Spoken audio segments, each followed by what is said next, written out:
Druck mal auf den Stream in den Staaten, aber weißt du, was ich halt hören mag? Subnautica-Musik hatten wir genug jetzt. Nein, nix da. Moment einmal. Das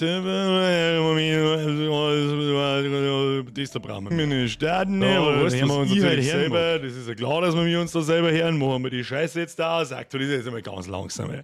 Hirn ist nämlich schon im Urlaubsmode. So, jetzt pass auf, warum ist denn der verdammte Tisch so zerkratzt da vor mir? Das weiß auch kein Mensch nicht. Grüezi, fix nochmal. Da, gemütliche Musik einleiten. Handy angesteckt, verrannt, brauche ich den ganzen verfickten Urlaub nicht. So sieht's aus. Timmy Boy, grüß zu dir daheim. Was ist ein bisschen anders? Was ist da los? So.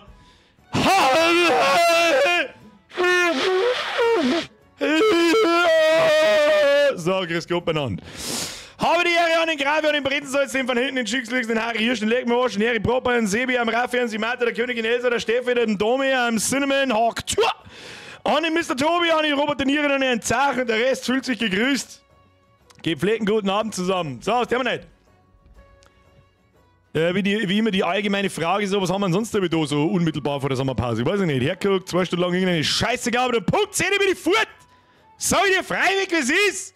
Punkt 10 ist ja Schluss! Mike! 53 einer Biffy, 53 Monate, extrem lame, Big Love für Sebastian Schmidt und dir. Ich weiß nicht, wer der Sebastian Schmidt ist, aber wird schon passen, keine Ahnung. Dein USB-Ports nachgeschaut. Was? Was für USB-Ports nachgeschaut? Stoshi, schlauberst du? Ich werde bis zum Ende des Streams meine Hose nicht wechseln.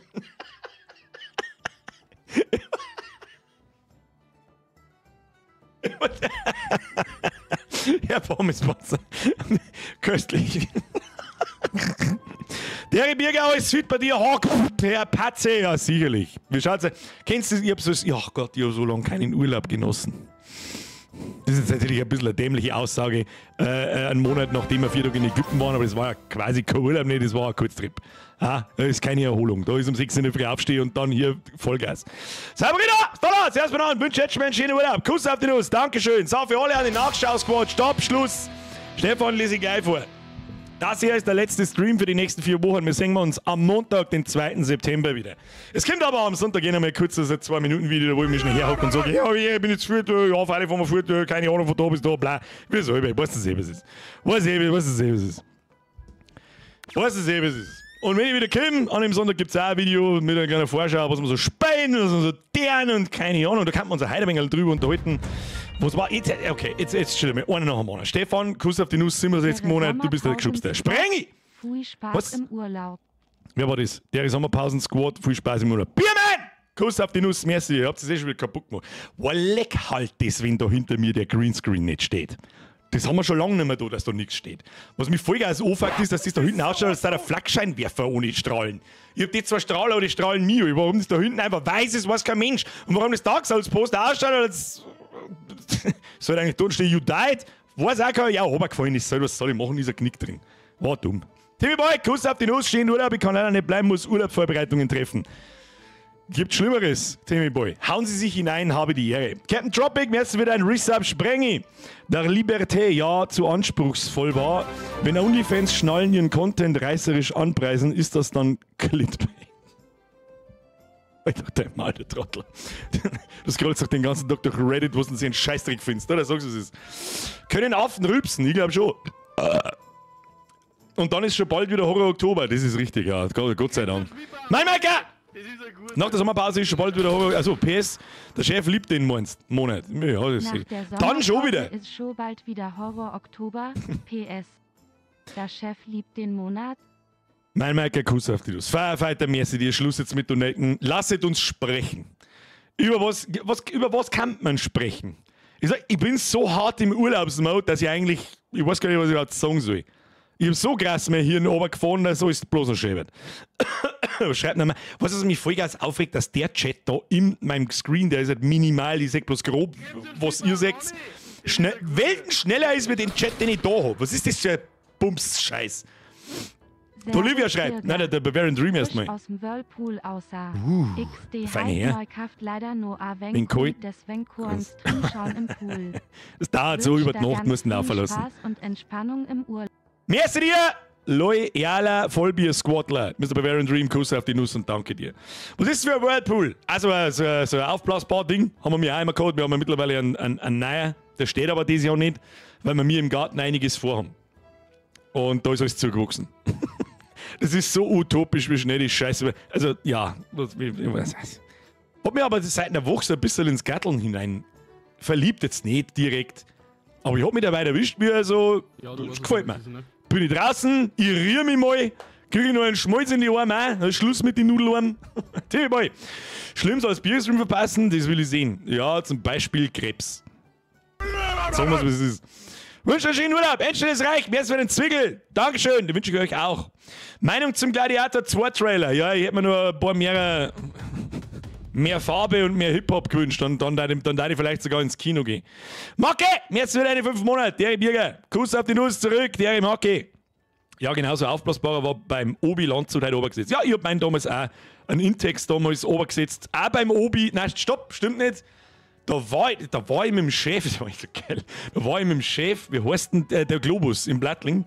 Da haben wir glaube ich gerade unten einen Versand umgebaut, oder das ist schon ewig her. Und dann gehen wir da so durch den Globus-Baumarkt durch. Ja, okay. Merci dir. Und dann steht halt das Ding noch so, und runtergesetzt, was weiß ich, von 500 auf 350. Und ich stehe so davor und schaue so an und ich so,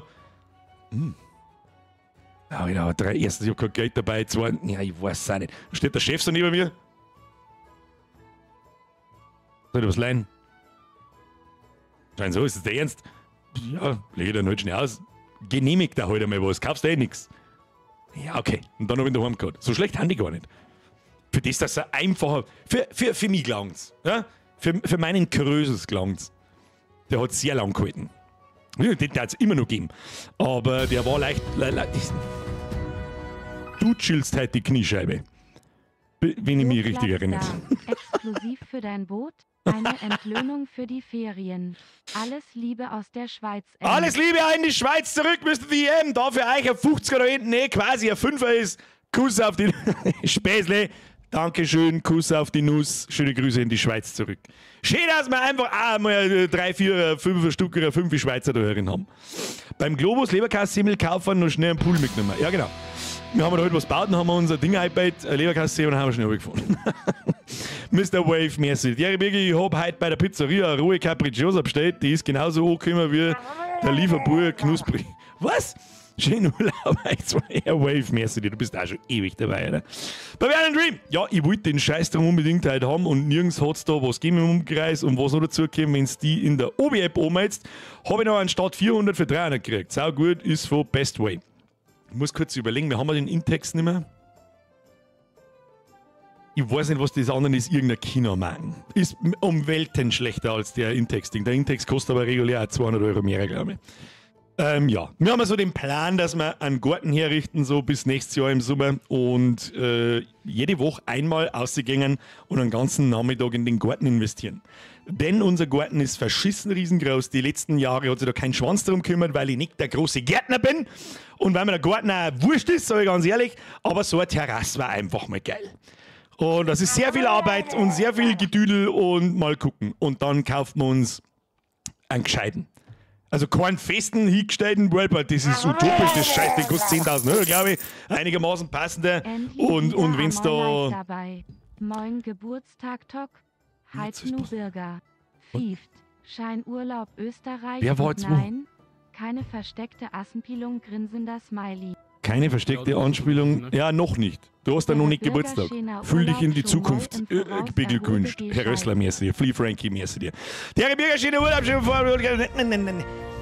Kann man mir heute die Kniescheibe chillen, bitte, mit Donations? Der Juli war absolut...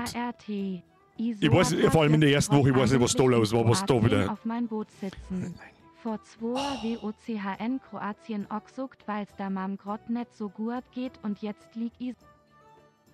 Was? Und jetzt liege ich selber wegen Corona. Was? Corona? What year is it? Ja, ich wünsche dir schon mal einen schönen Urlaub. Mr. Real Gurkel. Erstens, eigens Boot. Davon träume ich mich, mein Herren. Mr. Real Gurkel, merci dir. Gute Besserung, der Mann. Herz als Spam in den Chat, los! Es gibt das Sebi unter hier. War an ganzen Dock auf wegende Knirpse. Knirpse schon wieder. Ferien. Und morgen geht's ihr in die Dockschicht. Ich hab versucht, euch zu warnen. Genieß deinen Urlaub, den hast du verdient. Wir sehen uns nach. Ja, gut, ob ich den verdient habe, das ist Ansichtssache. Sebian und Real gut, gell? Merci euch, die Beträge sind zu hoch. Kuss auf die Nuss. Mike Oxlang, so, ein Jahr ist voll. Denke im Urlaub dran, nur so viel saufen, wie mit aller Gewalt reinpasst. Ich arbeite dran. Ist aber schwierig. Im Urlaub saufen ist echt schwierig. Erstens verliere ich 2 Tage. Das ist ein bisschen kontraproduktiv im Ding, aber so ein bisschen Wein reintüdeln und so, das geht schon. Also immer so den ganzen Urlaub leicht ans Sitzen haben. Mein Problem ist aber dann, ich kriege dann brachialstes Kopfweh. Egal was ich saufe. Es liegt weder an, was für Bier das ist oder was auch immer. Scheißegal. Stefan, nein! An festen Pools. Nein! Hashtag Spendenaufruf, Hashtag Leerzeichen, Hashtag Spendenaufruf, Hashtag Leerzeichen, Hashtag Spendenaufruf, Hashtag Leerzeichen, Hashtag Spendenaufruf, Hashtag Leerzeichen, Hashtag... Just no. Okay? Stefan, merci dir. Aber ich werde den Fünfer, werde in den aufblasbaren etwas. Es gibt da so ein Mittelklasse-Intex-Ding und dann gibt es so einen Herrn, der so Düsen hat. Der kostet dann, glaube ich, nicht 500, sondern 600 Euro oder irgend sowas. Und den werde ich mir dann also ein Podestal hinbauen, wenn wir da hinten nochmal begradigt und den ganzen Scheiß. Da ist alles noch. Oh mein Gott. Das darf ich mir halt einbetten so. Das ist jetzt auch nicht so, aber ein normaler Whirlpool ist ja völlig utopisch. Kostet zum Hinstellen, dann steht er nicht mit Toten, hast du bloß gekauft. Den muss er auch irgendjemand anliefern und da hinsetzen und keine Ahnung. Das wäre wahrscheinlich auch nicht, gar nicht wissen, was die Scheiße kostet. Und dann, wenn es den 10 Minuten, den musst du ja Dauerlaufen lassen. Oder das ist nichts. Was meinst du, dass der Strom frisst? Das ist nichts. Natürlich war es auch geil, da mal im Winter zum Gehen dann, aber das ist ja utopisch. Das haben wir mal. Jetzt pass auf. Das habe ich damals mit Sicherheit erzählt, einmal, wie es so war. Das ist noch, wann waren das, vor 3 oder 4 Jahren. Herr Kulzer, du hast den Deadpool und Wolverine angeschaut. Sie, Senior! Marvel kann es ja doch noch. Gott sei Dank. Ich bin gespannt, ob sie was daraus lernen. Ich bin gespannt, ob sie aus Deadpool und Wolverine, ob sie aus dem Film was lernen. Wenn der innerhalb vom ersten Wochenende sämtliche anderen Marvel-Filme Box-Office-mäßig mit den Einnahmen übertrifft. Bei 400 Millionen, ich spoilere überhaupt nichts, um Gottes Willen. Natürlich nicht. Kann man auf alle Fälle dafür ins Kino gehen. So viel sage ich. Ja, wer die ersten 2 Deadpools mochte, wird den dritten auch mögen. So einfach ist es. Kein Woke-Bullshit. I fucking love it. So, das war jetzt genug gespoilert, aber das ist auch in Ordnung, glaube ich. Bavarian Dream. Wahrscheinlich braucht er genauso viel Soft wie der PC im Leerlauf. Was mein PC braucht unter Volllast. Alter. Das ist der Arschloch. Mit der Monkey, der Bürger hat mir beim Kickbox das Knie zerschmettert. Da kann ich das Natural Selection. Alter. Und jetzt einen Brief von der Versicherung gekriegt, dass Kickboxen nicht versicherbar ist. Für was zahle ich den Scheiß da? Ja, das ist genau dasselbe, wenn ich jetzt zum Basejumpen gehe, schlag unten auf und lebe aber noch und dann sagen sie, ja, das war nicht versichert. Ja, wie? Das darf ich auch nicht versichern. Was ist denn was? Monkey, sag selber. Hä? Sag's ihm selber!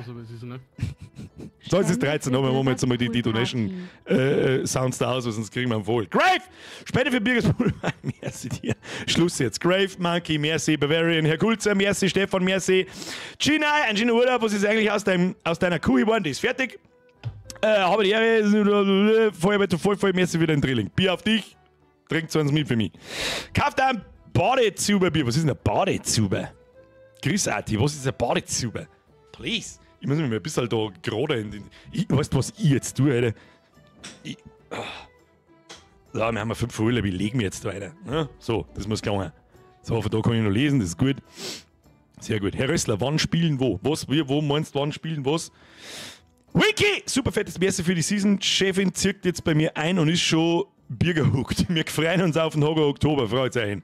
Ich freue mich ja auch dann auf den Horror Oktober. Dann ist er nämlich schon wieder ein Jahr lang her und ich weiß nicht mehr, wie er sich anfühlt.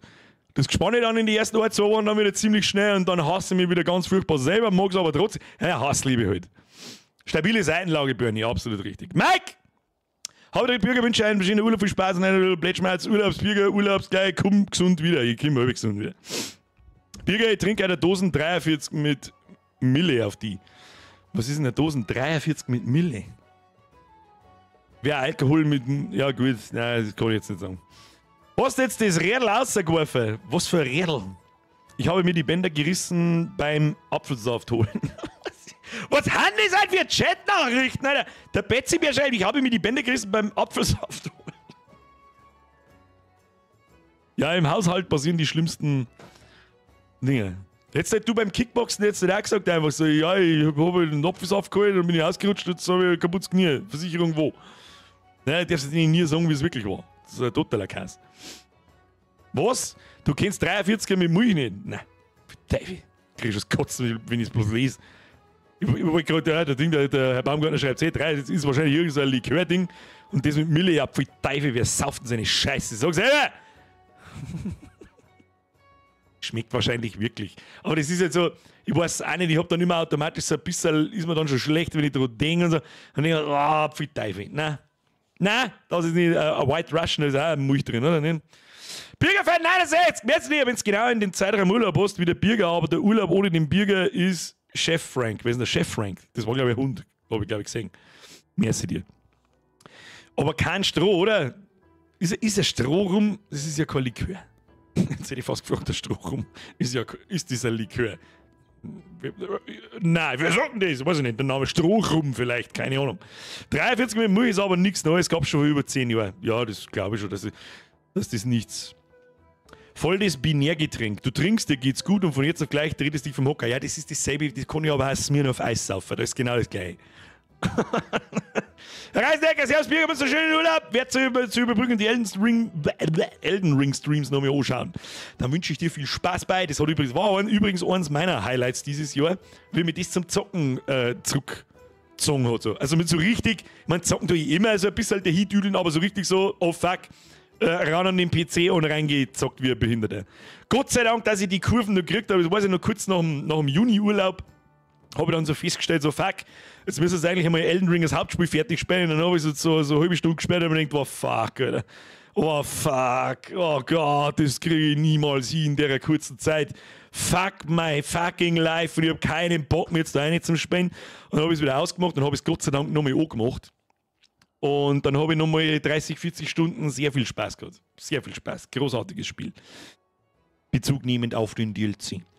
Gibt's denn das ist ja eigentlich noch? Ja. Gibt's 355 Nase, Passwort ist Kackfrisur. Wenn du, Fakt des Tages, 21:12 Uhr ist eine der Uhrzeiten, welche man vorwärts wie rückwärts lesen kann. Wir haben uns einen Jacuzzi gegönnt, geiles Teil. Glaube ich, um Gottes Willen. Unser Chef hat auch einen festen hinten stehen. Den hat er relativ günstig gebraucht bekommen, das ist ganz nettes Teil, aber es ist mir zu viel Geld für den Spaß, den ich nur im Sommer benutzen werde und kann. Ich gehe da im Winter nicht aussehen. Außer den auf über 3, das ist ja nur richtig geil, wenn er dann 35, 40 Grad hat. Aber im Winter zum Beispiel zum Hals ist es ja utopisch. Der Strom wird auch nicht billiger. Nix wird billiger. Jetzt kriegen wir da eine Wassersteuer, habe ich vorher gelernt in irgendeinem Scheißvideo. Was ist denn da eigentlich? Wir weiß ja nicht schon teuer genug ist alles. So der Depp. Entschuldigung, Pep, wollte ich sagen. Mike Oxlang, ich wäre für Hot Tub Stream. Den gibt's dann. Aber nur im UV-Shirt, damit ihr meinen Kasing Ranzen nicht anschauen müsst. Warum schreibt da immer. Also ich sag's jetzt einfach mal so freiweg aus, so wie es ist, weil immer wieder Leute einschreiben, Ausrufezeichen Cap, ich muss das Kommando einmal löschen, der Kappe wird so schnell nicht mehr geben. Aber ich arbeite an etwas anderem. Was um Welten geiler eine Idee ist als das Kappe. Was der Grund ist, warum es keine Kappe mehr geben wird. Mehr Donations für How to sicherlich nicht. Da fürchte ich fein noch 2-0 pro Stream hinten dran, dass mir das wurscht ist, dass ich mir so ein Luxusgerät irgendwo hinstelle, das so viel Geld frisst, dass es nicht mehr feierlich ist. Das haben wir schon oft einmal kurz drüber geredet, oder ich erwähne das dann, wenn es um solche Themen geht. Ich lebe sehr sparsam, sage ganz ehrlich, außer es geht um diese Dinge hier, da habe ich schon immer viel Geld ausgegeben für PC-Geschichten und so weiter, aber das passiert auch alle 4-5 Jahre. Das ist mir ein Batzen Geld und dann war's es. Genauso wie die Kich. Natürlich hätte ich mir eine Kich einstellen können für 25.000 Euro. Ja, das will ich aber nicht. Sehr viel selber gemacht. Sehr viel natürlich von Spätzchen helfen lassen und so weiter. Das ist klar, weil alles kann ich auch nicht. Und Kim weg mit 11. Und unser Kich hat 20 Quadratmeter. Da glaube ich, haben die wenigsten eine Kich für 10.000 Euro. Und zwar kernsanierter Raum, wohlgemerkt. Wenn ich mich nicht so viel schäme, dafür darf ich euch jetzt Battle sagen von früher. Hat's am Vogel lassen. Hat's am Vogel lassen. Das ist ein Drecksloch gewesen. Drecksloch. Ich hab die Schrank oberbaut, dahinter hat der Egon gewohnt. Und er war schwarz. Und wollte mich abstechen.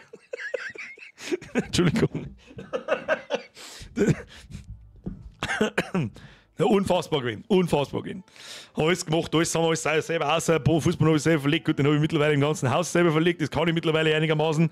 Wobei, wenn man den Übergang vom Wohnzimmer zu Küche schaut, habe ich gemeint so, ja, das füllen wir dann später auf. Ja, nein, das füllen wir nicht später auf. Da fällst du rein, wenn es nicht aufpasst. Zeig deine Küche schnell im Stream. Das ist die Frage, ob ich die... Das kann ich auf die Schnelle nicht. Ist nichts Besonderes. So, jetzt ganz ehrlich, das einzige Besondere, was ich mir gegönnt habe, das war die Kochplatten. Mit so einem Induktionskochplatten mit integrierten. Wie sagt man denn da?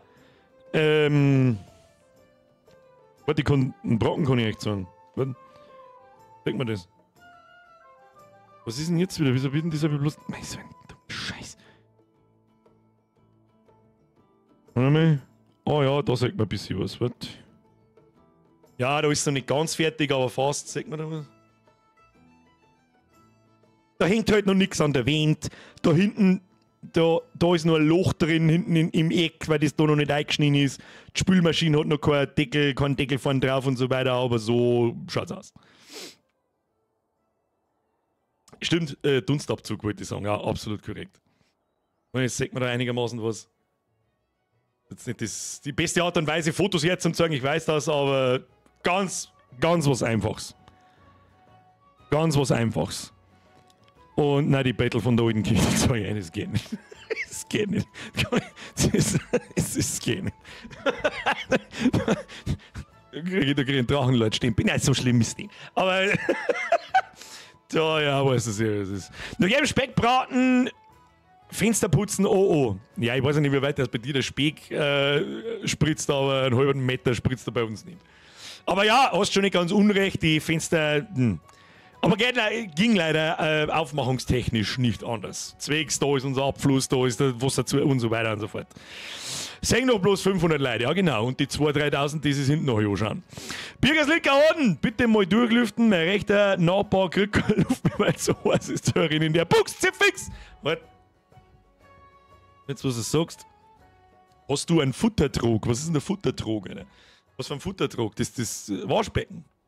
Das ist ein Futtertrog, ja. Ich wollte ein großes Waschbecken. Jetzt sage ich euch was.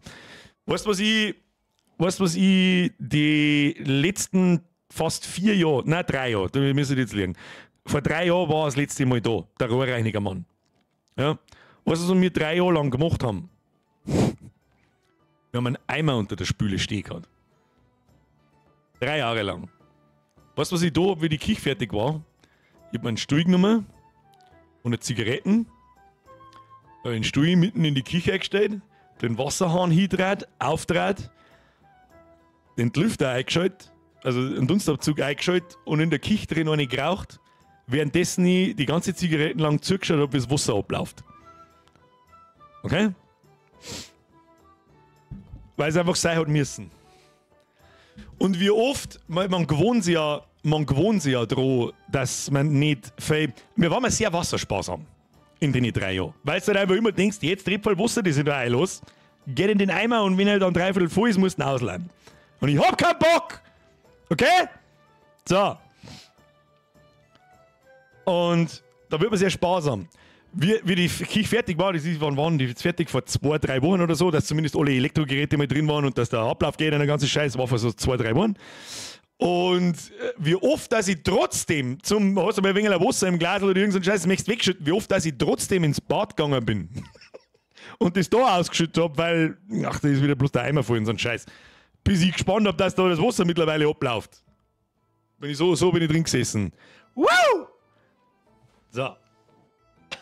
Ich hab mir nicht gemessen wieder ein 20er. War leck, bin später, was habe ich verpasst? Nicht recht viel. Schönen Urlaub und jetzt unterhalte mich dicker Mann im Internet. Ihr unterhaltet mich. Beim Blättschmerz sind wir so, heute ist mein letzter Tag. Ihr unterhaltet mich.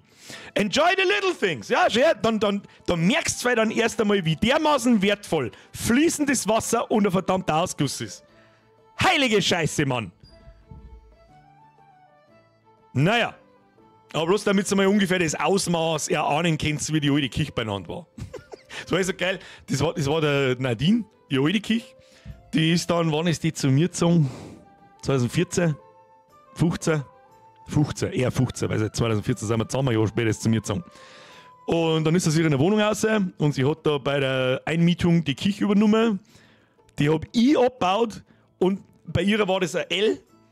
Und ihr habt es jetzt bei mir gesehen, ich habe auch ein L. Ja, jetzt habe ich ein L. Vorher war das L von der Bürgerin in der Küche halt so kurz, dass es nicht einmal für die ganze Breiten gelangt hat. So. Da habe ich das einfach irgendwie auseinandergeschnitten und dann das Brill so hin. Und unser Küchenplatten, so, die ganze Länge, die hat so aus 4 oder 5 Teilen bestanden.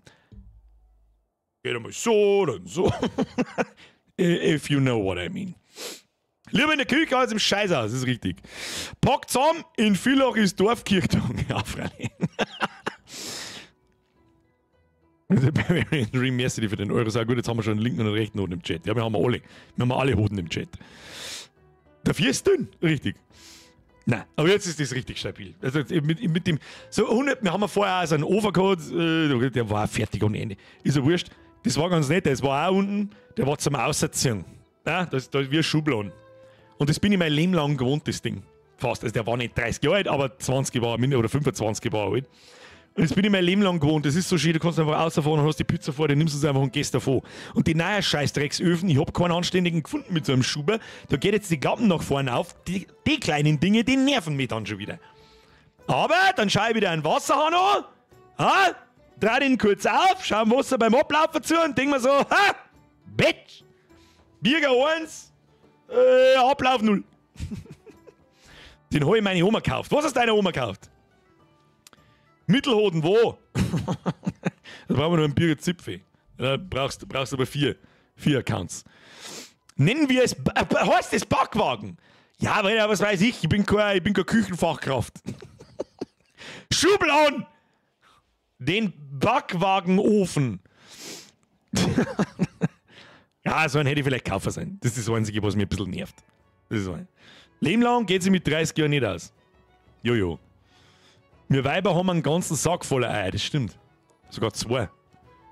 Mit Backwagen. Da gewinnst du schon dran an den neuen Ofen, ja. Ich habe aber Angst, wenn ich das Ding aufklappe, dass mein Handgelenk dann am Deckel hochgeht. Was er auch tut. Aber der ist halt nicht heiß. Ja, ist halt ein moderner Ofen, der wird außen nicht heiß. Bin ich auch nicht gewohnt. Unseren alten Ofen, wenn du hochgelangt hast, bist du picken geblieben. Stefan, Backofen auf Augenhöhe besser, das stimmt, das wollte ich eigentlich auch, geht aber durch die Fenster bei uns nicht. Entweder komme ich links nicht mehr ums Eck und rechts muss das Waschbecken und die Spülmaschine hin, weil da der Wasseranschluss ist. Hätte ich auch gern gehabt, sage ich dir freiweg, wie es ist. Aber ist leider nicht gegangen. Nein, alte sind Gewohnheit halt. Ja. Ist ja wurscht. Ist ja wurscht. Hashtag Freibeinheit. Du bist immer noch die Einzige, die es gespannt hat. Nix weiter sagen, Anita. Kannst du selber aufschreiben, nur ich hab's rausgefunden, sonst noch niemand. Auch der Flasch zum Beispiel nicht, der das Video vorher ungefähr 10-mal gesehen hat und sichten hat müssen, wenn ich fertig war damit. Waschbecken auf Augenhöhe.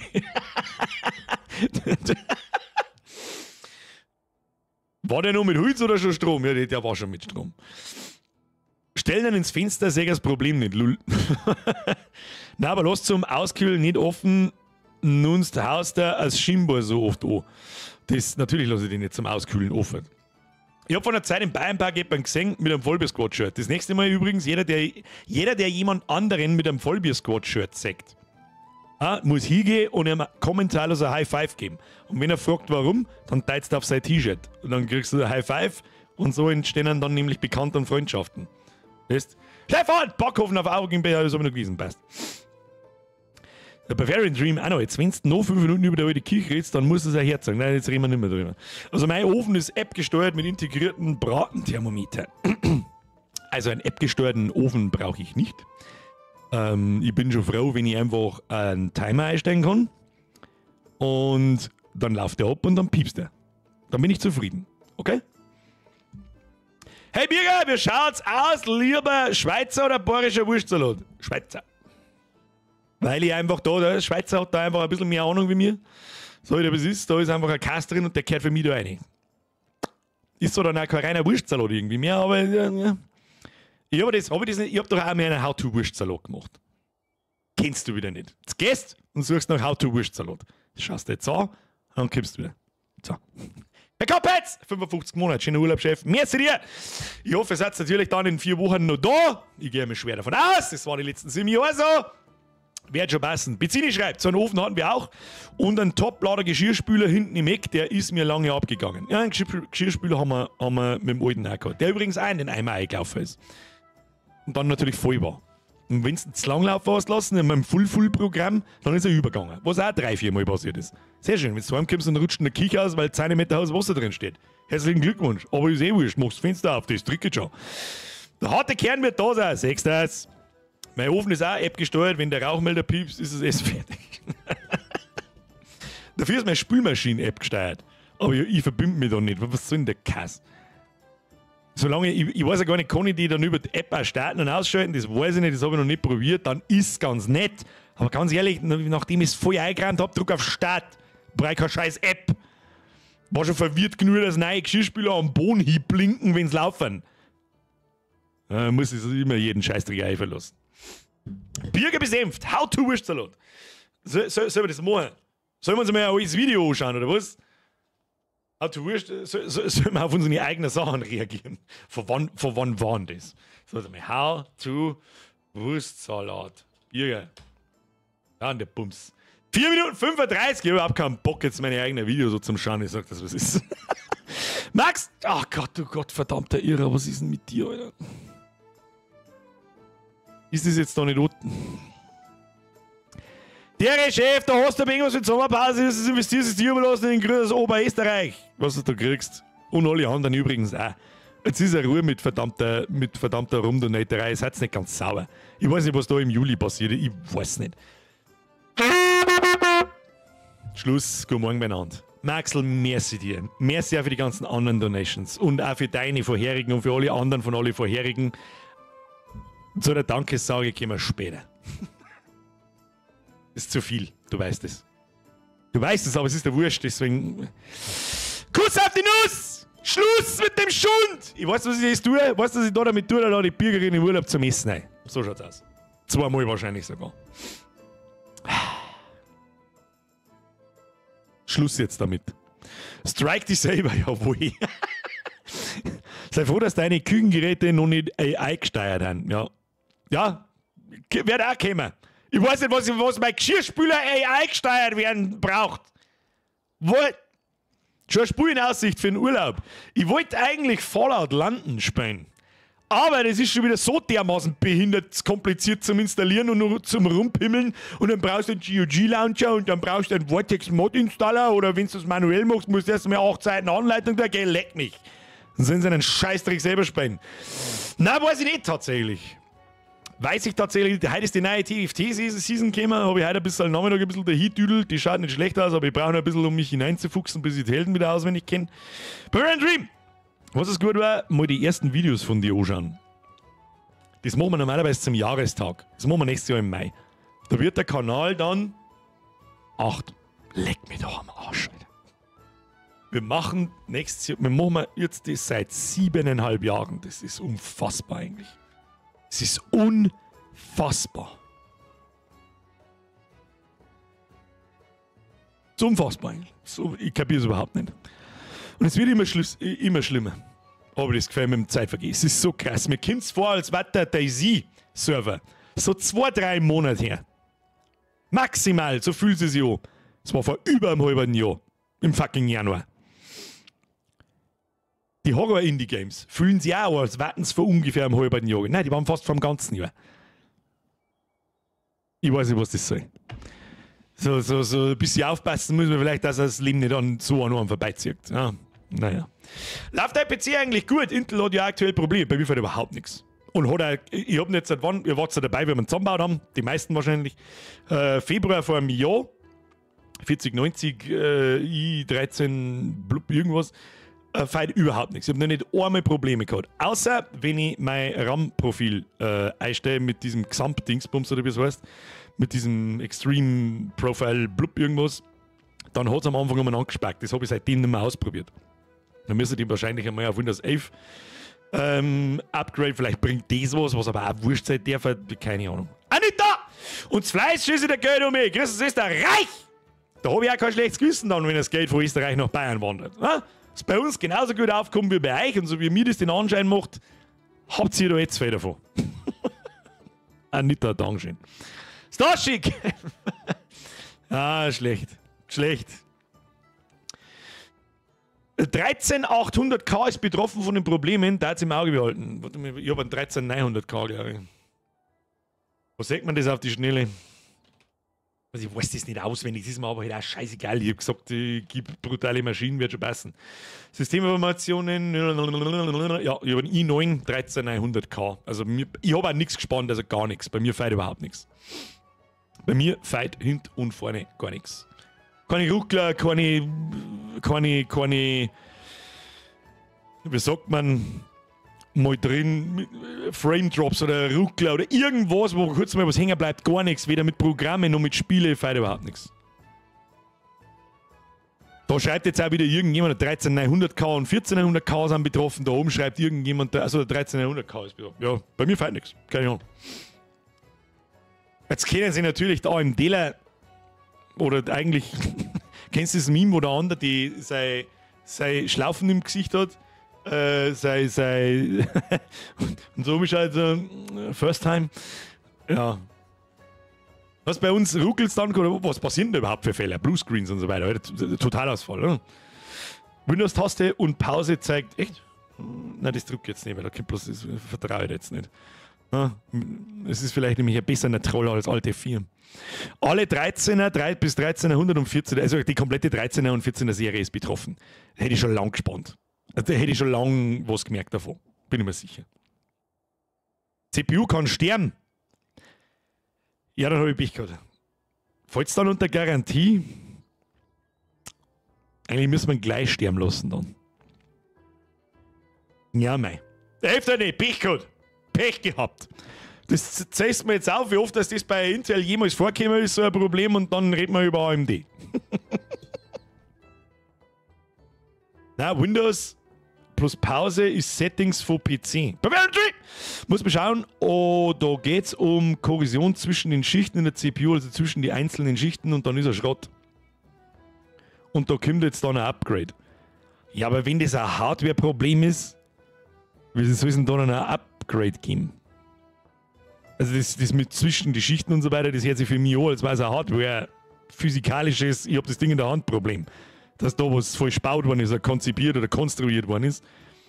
Aber gut, wenn ein Update kommt, dann passt es. Und noch da unter Garantie fallen. Ich habe noch keine 2 Jahre. Und wenn der abraucht, ohne dass irgendwas fällt, dann verzeih ich einer schon. Das Scheißding hat, glaube ich, 500 Euro gekostet. Luxtra! Ist das angezeigt worden? Was ist denn? Nein, ist nicht, doch, ist schon. Augmentik mit. Hä? Jetzt kenne ich mich überhaupt nicht mehr aus. Psst, mein Alter weiß nicht, dass ich ein Gehaltserhöhung. Ich sag nichts, Augmentik. Ich sag nichts. Kuss auf die Nuss. Aber der Luxtra ist nicht angezeigt worden. Mr. Xerion 5000, merci für den Euro. Herr Luxor! Schon wieder ein Lucky mit 2 Kohlen in der Tasche. Du kriegst jetzt eine Ansage. Phase 1, ich lese jetzt mal vor bei der Texte, aber Totenstäbe sind da wieder kaputt. So, das war ich der letzten Jahre noch schuldig. Nein, warst nicht. Warst du nicht. Grüß aus dem Obertrum am See. Schönen Urlaub in Caps Lock. Lucky, merci dir. Kuss auf die Nuss. Was soll ich sagen? Du bist letztes Mal schon leicht aus dem Ruder gelaufen. Ich rede sowieso gegen Advent. Dankeschön. Aber das ist jetzt keine Beschwerde, weil ich dann bricht das jetzt auf, weil er zu wenig kriegt, doch der Maul. Im Grunde geht es sich fast gleich aus, aber halt nur fast. Nehmt den Donation-Link unten in der Beschreibung her und nicht einen Superchat für sowas. Da gingen nämlich einfach straight 40 bis 50 Euro an YouTube. Das wird mir dann wieder gut gerechnet, unseren Kas und so weiter, deswegen ist am Ende des Tages oder Jahres besser gesagt fast plus minus null, aber egal. Ich appelliere da so ein bisschen an, du hast jetzt mit Sicherheit nicht vorgehabt, das hast du auch nicht gewusst, nehme ich mal schwer an, du möchtest den Streamer unterstützen und nicht YouTube. Die verdienen genug. YouTube freut sich über einen 50er, den kriegen sie nicht ganz. Aber einen nicht ganz unerheblichen Teil. Der Eternal, erst einmal ganz großes Dankeschön, Lucky. Kuss auf die Nuss. Dann lade die Bürgerin zweimal im Urlaub zum Essen ein. Ja? Sagst das. So, Schluss jetzt mit diesen Beträgen. Ohne Scheiß. Ich mag mich halt nicht aufregen müssen. Ich schwöre, ohne Scheiß, ich hab das T-Shirt 10 Minuten vor dem Stream angezogen. Es ist total nass. Ich schwitze da umeinander wie ein Behinderter. Ich kotze. Und der Luki schreibt, ja, hab ich nicht. Hab ich mir schon fast gedacht. Es gibt doch noch ein paar, die haben kein PayPal oder sonst irgendwas, was ja völlig in Ordnung ist. Ich wollte es bloß gesagt haben, damit du Bescheid weißt. Am Ende kommt aber nahezu genauso viel an wie bei mir, wie über PayPal. Also es geht jetzt kein Weg nicht unter. Gerald von Plötz, schreibt man Gerald nicht eigentlich mit T? Da haben wir schon mal drüber geredet, glaube ich. Haut dritt, endlich wieder von der Zwangspause. Hab vor 4 Wochen geheiratet und war die letzten 3 auf Bali Taucher. Nice. Wieder da, endlich mal wieder Chris aus Wittelsbauer Land. Gratuliere, ich hoffe, Sie hatten einen schönen Urlaub. Mein Beileid zum Rest. Merkt ihr meine Worte am 31.07.2024 um 20:40 Uhr? Vielleicht habe ich irgendwann, weiß das nicht. Pommes Panzer schreibt weiter oder nicht, ich will ein neues Kruzifix von Birger. Nein, nix da, ich mach mich nicht ein. Nein, wir hören jetzt auf mit irgendwelchen 100 Herr Plötze übrigens. Merci, Kuss auf die Nuss. Dankeschön, Schluss jetzt. Fischi-Videos warten einmal wieder schön. Wieso nicht wieder Fischi-Videos? Schon wieder. Wir haben ja ein neues Ziel für nochmal so ein Video. Sag ich freiwillig, was ist, weil es einfach Spaß gemacht hat und warum dann nicht auch wieder ein Video draus machen. Bloß wissen wir doch noch nicht so hundertprozentig, wie wir hinkommen. Das ist eine Insel. Aber wo es genau hingeht, sag ich euch nicht. Das sagt es dann, wenn es soweit ist. Kann auch dann noch eine ganze Zeit dauern. Der Hermann Charlie schreibt auch was Interessantes. Was sagst du zu Robert Downey Jr. als Dr. Doom? Meinst Marvel kriegt die Kurve? Nein.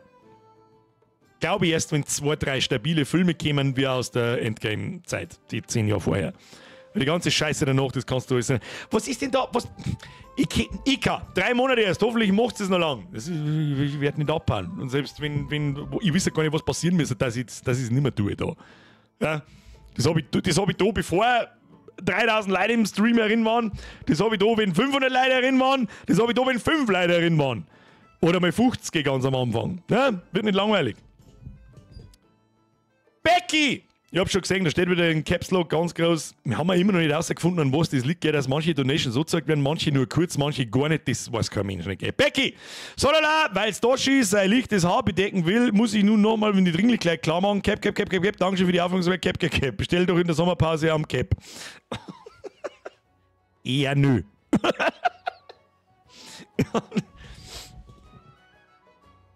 Bilde einen Satz mit 3-mal Oll. Olololol. Wolololol. Wolololol. Wolololol. Wololol. Wissen nur Programmer, was da gemeint ist. Birger, Kühlakku und den Arsch klemmen hilft bei der Hitze. Das stimmt tatsächlich. Aber dann ist wahrscheinlich mein Stuhl noch feucht, aber schon ist. Chicks Lixen schreibt, in die Comics übernimmt Doom ja an Stark seinen Körper, also da hat's passen. Ja, ich weiß nicht, was ich da verhalten soll. Dass ich finde, es fühlt sich ein bisschen gemolken an, dass man jetzt einen RDJ zurückholt als Dr. Doom. Aber wenn es natürlich, ich kenne Comics nicht, sage ich freiwillig, wie es ist, dann sitzt wahrscheinlich jetzt wieder ein paar Leute daheim und ja, dann halt dein Mal, kennst du nicht aus, bla bla bla. Ja, aber ich kenne halt die Filme alle und da brauche ich die Comics nicht gelesen haben dazu. Wenn es natürlich eine Storyline ergibt, die Sinn ergibt, sage ich nicht, nein. Ist da dann auch, es ist jetzt zwar ein bisschen ein Spoiler, aber es interessiert mich, ist dann der Dr. Doom auch der neue Thanos? So? Wo man mehr erwarten kann und nicht bloß so einen Film und dann ist er wieder fort oder in dieser, wie nennt man das, Storyline, keine Ahnung. Bei Variant Dream, in der Sommerpause könntest du ja mal Wallpaper in den Shop eindrucken. Ja, freilich. Ich kann da noch schnell 2 Internetseiten programmieren und einen Shop aufsetzen. Im Urlaub. Und dann kann ich noch schnell 2 Logos machen und einen Flyer. Ah ja, und ein Prospekt mit 16 Seiten haben wir auch schon lange nicht mehr gehabt. Was machst du 32? Kannst du, hey, was ist im Urlaub passiert? Was? Ein Prospekt noch schnell machen. Wie viele Seiten? Genau so wird es laufen. Stefan, 50 Leute im Stream, Freitag 14 Uhr. Wann? Stefan, wie lang das her ist, Alter. Das ist so krasses. Der Basti schreibt, Dr. Doom ist ja alternativ Ego vom Tony Stark im Multiversum. Das habe ich auch nicht gewusst zum Beispiel. Ja.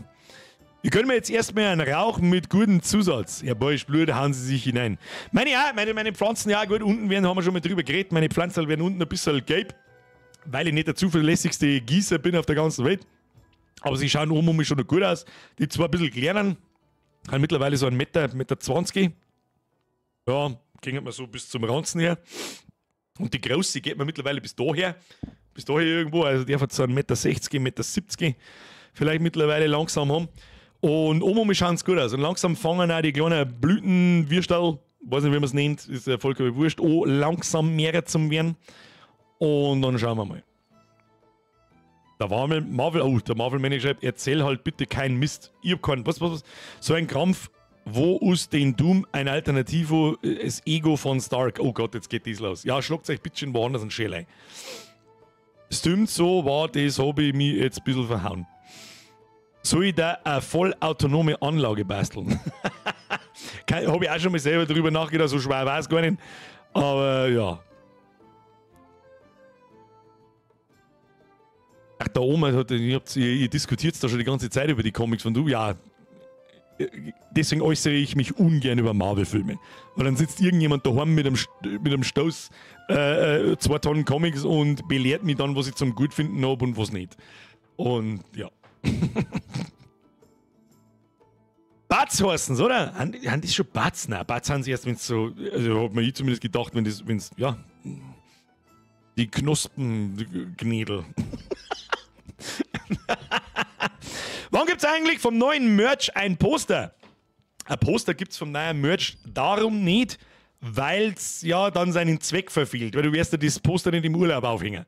Allerdings kannst du es natürlich ins Urlaubszimmer hängen. Das, was ich einen richtig lustigen Spaß finden darf. Gibt es die allgemeine Frage in den Raum hinein? Gibt es das Verlangen nach dem neuen Motiv als Poster? Wer mir halt da uns haben, bitte 1 in den Chat hineintippen, weil dann stehe ich noch schnell online vor der Sommerpause. Und ich habe halt so gedacht, es macht keinen Sinn. Darum gibt es kein Poster nicht. Wäre schon möglich, wenn wir uns haben wollen. Das nehme ich immer nicht, Lull. Was ist nein oder ja? Der Tobi? Also ja, bei dir bin ich jetzt mal davon ausgegangen. Wo Bubat Squad? Der Wer ist Flo? Ah, der Sebastian. Der Fall schreibt 3. Also 80 €! Was, so viel? Hat sie besoffen oder was? Hab jedes gerahmt. Grutze, fix. Aber weißt du, was die größte Herausforderung während der Sommerpause? Ja, ich sehe schon. Da haben genug Einsen drin, dass man da schnell ein Poster machen kann. Ja, dann hilft es nicht. Dann hoffe ich vergiss nicht. Bin morgen noch bis Mittag beschäftigt und dann, jetzt pass auf, das schreibe ich mir da jetzt hin.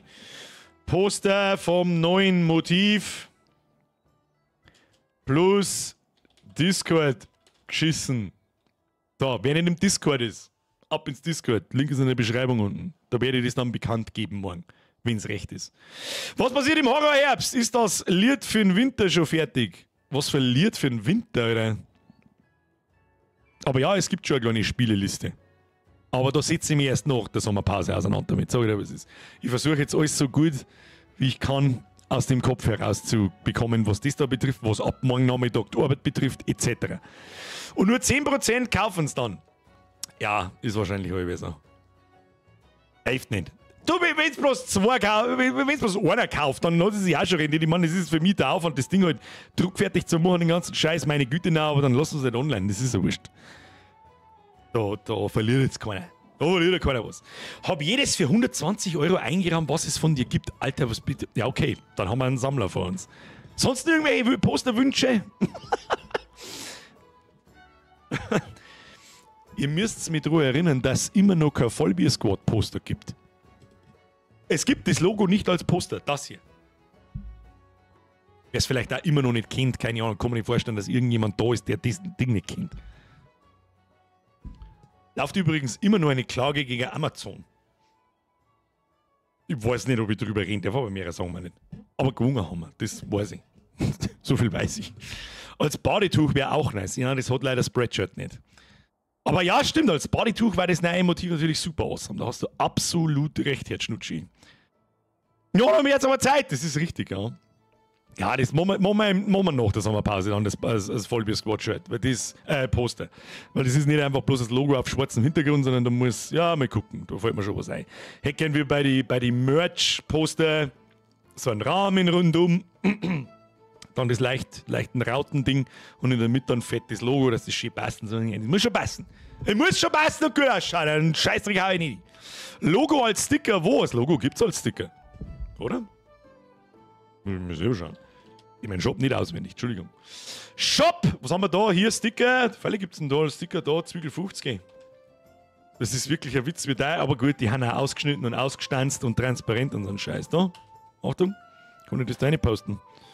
So. Es schaut halt einfach in der Vorschau scheiße aus, weil weiß auf weiß sagt man so schlecht. Das ist halt dumm, aber hilft nicht. Hilft nicht. Herr der Wuchs. Der Haustür schreibt, ich wohne über einem Café, die haben noch 4 Wochen auf, dann dicht forever. Haben sie heute die Gartentüren abmontiert, Vermieterin angerufen und von der gesagt bekommen, zieh doch aus, wenn es dir nicht passt. Was? Haben sie heute die Gartentür abmontiert? Vermieterin angerufen und von der gesagt bekommen, zieh doch aus. Ja, da darf ich auch mal mit dem Anwalt vorbeischauen. Deine. Komm mal. Der Herr Kulzer schreibt, ich habe immer noch ein Schnackser-Lottel-Shirt mit den Original-Augustiner-Logos, quasi ein Unikat. Da haben nicht verkauft worden damals, das ist absolut richtig. Das hat es nicht lang gegeben. Das hat es nicht lang gegeben. Halt, das habe ich auch noch. Aber das ist halt mittlerweile total fertig. Ein paar habe ich, die haben total fertig. Der Bavarian Mann hat noch was geschrieben, alle Poster als Wallpaper zum Kaufen. Du kannst keine digitalen Beutel verkaufen, das geht nicht. Steuerung C, Steuerung V und dann hast du es kopiert, das geht nicht. Und es gibt die Sachen darum nicht als Wallpaper, weil Wallpapers mittlerweile auch fürs Handy so massiv hochauflösend sind, dass wieder irgendein Arschloch hergeht und mir meine Beutel klaut. Und den verklage ich zwar dann auch. Und es ist ja sehr eindeutig, dass niemand, ich wiederhole, niemand auf diesem Planeten, außer ich, das Recht auf dieses Logo habe, das habe ich jetzt auch anwaltlich bestätigt, und der Chris, dem darf ich da niemals anfackeln, selbst wenn man sie vielleicht aus irgendeinem Grund einmal kriegt oder so. Hat das Recht, das Ding zu benutzen, wie und wann er will. Aber sonst niemand. Und ja, machen wir Wallpaper-NFTs. Mein 5-Jahre-T-Shirt hat sich der Aufdruck voll abgelöst. Ist das normal? Flea Frankie, nach 5 Jahren löst sich jeder Aufdruck ab. Ja, das ist normal. Sag jetzt auch, das ist ja alles normal. Vorschaubild mit Wasserzeichen und Shit-Grafik. Ja, dann ist aber halt Wallpaper für den Arsch. Dann brauchen wir kein Wallpaper, wenn es niedrig aufgelöst und mit einem Wasserzeichen versehe. Das ist ja der Käse. Ich hab das Original, überhaupt nichts ist okay, Poster. Oh, das stimmt, das war auch, ich auch, selber übrigens auch. Normalerweise bestelle ich mir nämlich also was heißt normalerweise, immer. Ich habe jetzt T-Shirt einmal selber mindestens und das da natürlich mit Abstand am öfteren und 1000 Mal als Pulli und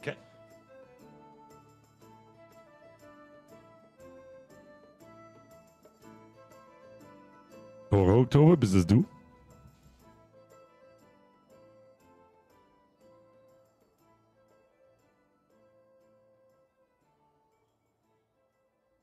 Meine Hütesammlung runtergefallen. Was ist jetzt, als wenn ich mir als Logo tätowieren lassen will? Das ist ganz was anderes. Gut, kann ich dich verklagen, wenn du dir mein Logo tätowieren lässt?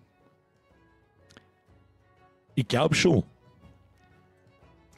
Die Frage ist, war ich so dumm und tat's? Natürlich nicht. Wann machst du mal wieder was von Warhammer? Herr Leubel, das ist eine gute Frage. Da habe ich im letzten Jahr ausgesetzt. Da habe ich mich im Jahr davor einfach zu überbämselt. An nur 2 Modelle. Schauen wir mal. Mal gucken. Der Hofeinhut, Grüße aus Traustor. Grüße zurück. Da gibt es doch sicher schon einen Geschubsten, der es gemacht hat. Ja, irgendjemand hat sich an den viergehrten Gockelmann von Minecraft tätowieren lassen. Hat mich zuerst gefragt und gesagt, Alter, tu es halt bitte nicht. Also, du kannst schon, ich werde da nichts tun, um Gottes Willen. Ich loch. Zuerst habe ich gesagt, ich stich's da selber, aber nein, das der mal lieber nicht, weil dort ist der, nein, das der mal nicht. Logo auf der linken Bobsch-Backe, okay, ja, volle Kanone, hau rein. Aber ein Foto davon möchte ich, das ist dann schon klar. Ein Bamsel-Stream. Freust du schon auf die Warhammer-Serie? Ja, aber zuerst mag ich mal was singen. Der Weibier schreibt, ihr erwähnt mal nicht, dass ich nur den Handpanzer hochauflösend seit dem WOT umeinander habe. Was für ein Handpanzer oder was? Welchen Handpanzer? Wo ich drin gesessen bin, den pinken. Das war der gute. Ja, Warhammer war wieder geil, hab mir die neue AOS-Box geholt. Ich bin momentan überhaupt nicht auf dem Laufenden, was Neues gibt. Es hat ein Mini, hat es gegeben, jetzt pass auf, das darf mich jetzt interessieren. Das war auch irgendeine Special Edition. Das ist spezieller Black Templar Marine, das weiß ich jetzt nicht, aber es ist ein Space Marine und ich glaube, es ist ein Black Templar ohne Helm. Der hat so eine Ketten am Schwert dran und unten hängt so ein Ork auf so einem Stor drauf und er steckt ihm quasi gerade, glaube ich, ein Messer, also sein Schwert ein und in der anderen Hand hat er eine Knarre. Das war also ein Special Mini, das hätte ich mir nur eingebaut. So, warte mal, Space Marine Special Edition Killing an Orc. Vielleicht finde ich es so. Warte mal. Ja! Ja! Ja, es war ein Black Templar. Mit der man das jetzt, dass ich euch das auf die Schnelle zeige. So. Warte mal. Bitte warten Sie mal kurz. Bild. Haben wir ein Bild hier? Kannst du mal ein Bild reinmachen jetzt? Hier. Achtung. Da. Text ist. Das Ding hätte ich mir nur eingebaut. Wie heißt Bayards Revenge. Kann man das Ding noch kaufen? Ich habe eigentlich gemeint, das war limitiert und dann habe ich zu lange gebraucht und so. Das hätte ich gern, das Ding. Aber irgendwie schaut das anders aus, wie ich es in Erinnerung habe. Da war der Ork kleiner, habe ich gemeint. Der hat doch keine Kralle da dort gehabt und so einen Scheiß. Das Ding hätte ich gern. Was steht da? Celebrating 35 years of Warhammer 40k. Ja. Nein, müssen wir schauen, wie heißt das Ding? Warhammer 40k Bayards Revenge. Finde ich das Model also. Warhammer Community. Machen wir mal Produkte. Ja, Black Templars, bla bla bla bla bla bla. Oh ja, gibt es tatsächlich noch für 30 €. Black Templars bei Rache. Wo? Bei BB-Spiele. Den muss ich mir vielleicht einmal noch kaufen. Das wird nicht helfen, weil den biete ich mir einfach ein. Oh, zuzüglich Versandkosten. Wir hatten dann da Versand. Ja gut, 5er. Ja, das ist in Ordnung. 35 € dafür auch in Ordnung. Die anderen kosten 60. Für ein kleines Mini. Herzlichen Glückwunsch. Aber gut, was möchtest du machen? Wo kommt die Warhammer-Serie? Ich glaube auf Amazon dann. Die ist Amazon exklusiv und Producer ist der Henry Cavill. Und da verlasse ich mich drauf auf den guten Mann. Der Herr Romberger schreibt, Birger, soll ich mal ein Bild reinschicken von der gerahmten Bilder und wenn ja, wo? Ab in das Discord damit. Scheibe noch im Streamer. Ich weiß nicht, wie es das feierst, aber ab 22 Uhr gibt es in Extremo Livestream von Wacken und morgen um 19.55 Uhr spielt Alligator. Moment mal, was tut der Alligator auf Wacken? Also, oder ist es ein extra Konzert? Ich kann mir nicht vorstellen, dass der Alligator in Wacken ist. Ja, wobei mit seinem neuen Album. Aber dann passt er da auch nicht hin. Also bitte, der Alligator ist doch nicht bei Wacken, oder? Wacken-Line-Up. Wacken? Was? Wacke? Tatsächlich. Fucking Alligator in Wacken! War er schon früher? Hab ich nicht gewusst. Ich interessiere mich nicht für Wacken. Sag das, ich bin zu alt für scheiß Festivals. Außerdem ist das einfach sauber zweit zum Fahren, das rentiert sich für mich nicht. Wacken! Der hat seine Songs extra auf Metal umkomponiert. Das habe ich auch nicht gewusst, die alten, dass er die auf Metal umkomponiert hat. Ne, ich habe Variant Dream, was ist denn da schon wieder? Black Templars, Bayards Revenge. Ja, den habe ich gefunden für 60 €. 60 € ist vielleicht ein wenig narrisch. Aber ich habe ihn auch für 30 € gefunden, beziehungsweise für 31 €. Auf bbspiele.de. Sofort Versand fertig, Lieferzeit ca. 1 bis 3 Tage. Schaut mir jetzt auch nicht so, als wäre das Ding gleich ausverkauft. Ah, der hat mir gut gefallen. Heute waren der Bülent Ceylan und der Peter Maffei. Ja, passt auch nicht. Der Bülent Ceylan, also sei mir nicht böse. Ja, der hat lange Haare und macht einmal kurz einen Headbang und alle Weiber flippen aus. Ja, Was ist das denn? Wacken, sei mir nicht böse. Sei mir nicht böse. Der La Louis schreibt, 31 Euro ist crazy.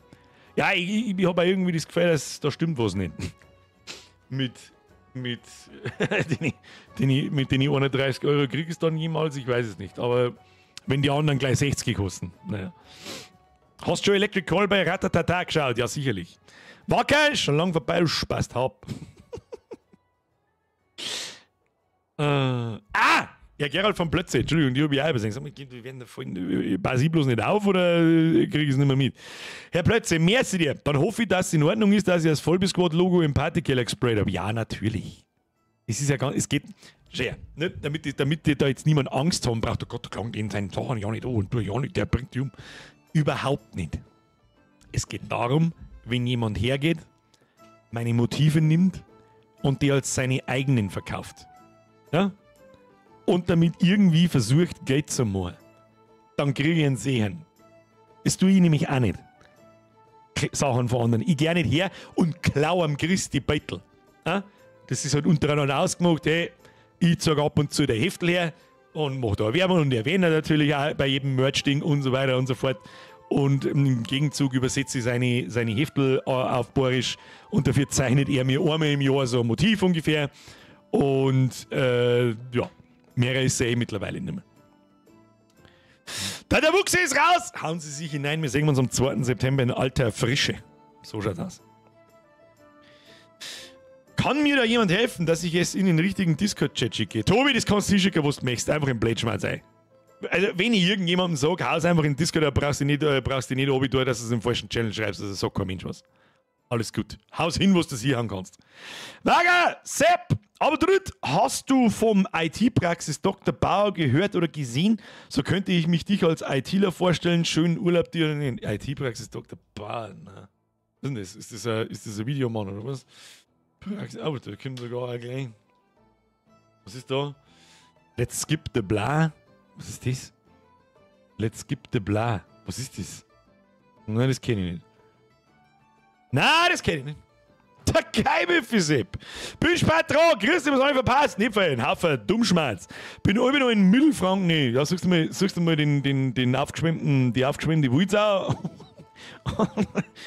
und sagst dir am Schluss mit Wangeln jetzt da. Da ist Sashi.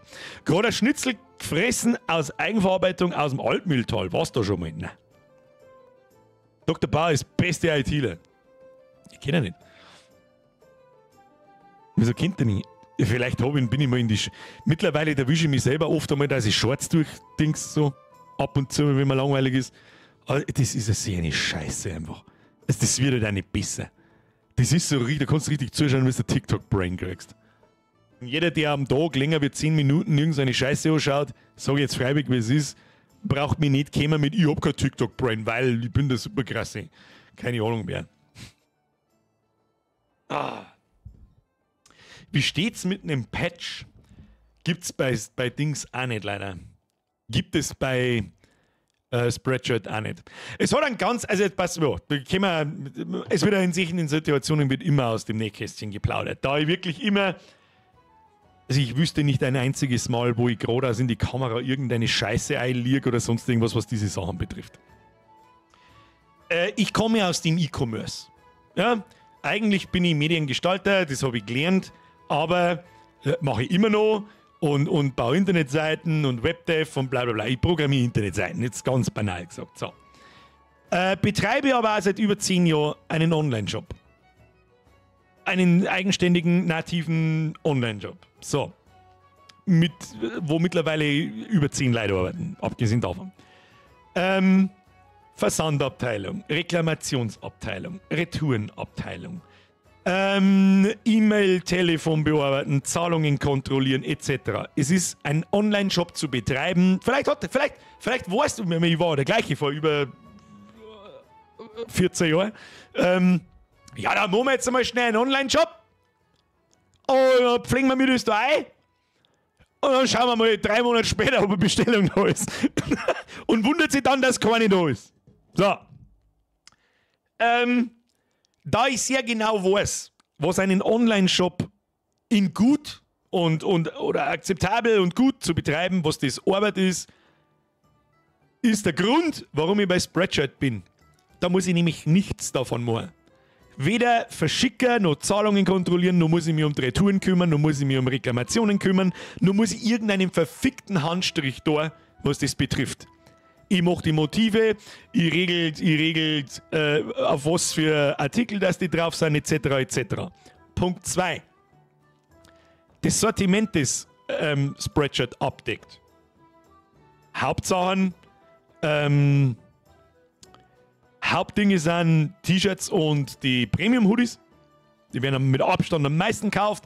Und bei den Männern hauptsächlich natürlich auch, dann kommen gleich Mädels und so weiter. Und diese T-Shirts und Hoodies, alleine das, gibt es in 15 verschiedene Farben und 8 verschiedene Größen. Und das sind jetzt nur 4 Artikel. 4. Erstens, da muss ich mir eine Halle anmieten, wo ich das Zeug hin tue. Zweitens, das Zeug kostet was, ja, im Einkaufspreis, um das überhaupt auf Lager zu haben. Spreadshirt hat das einfach. Plus 1 Million andere Artikel. Wir mittlerweile richtig hochwertige Jogginghosen. Richtig hochwertige Pullis von so Markenklamotten wie, scheiße, wie heißt die Marken, die es da haben? Ist ja jetzt völlig wurscht, aber richtige Markenklamotte. Funktionsshirts von Jacko. Etc. etc. Mr. Lil Payne! Ein neues Mitglied! Ich hoffe, du bist in einem Monat dann noch da. Wenn ich wieder zurückkomme am 2. September. Habe die Ehre an den Herrn Payne. Merci für die Mitgliedschaft. Welcome to the squad. Und so, das sind die Flea Frankie. Dein Mini hat auch 50 mm Base, deswegen der Preis.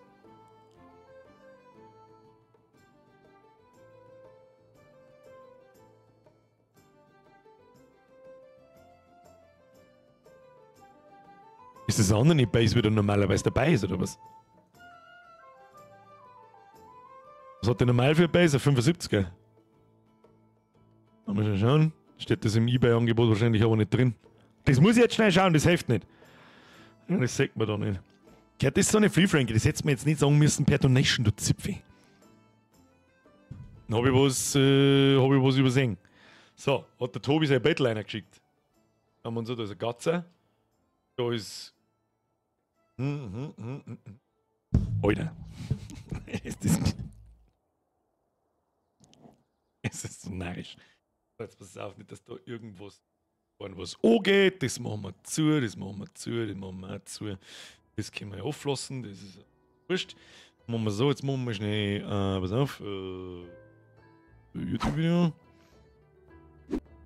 Dann ist die Frage, ist da irgendwas, was kann, was angeht? Nein, ja, herzlichen Glückwunsch, da sehen wir das. Monitor ganz, machen wir so. Und dann machen wir das zu.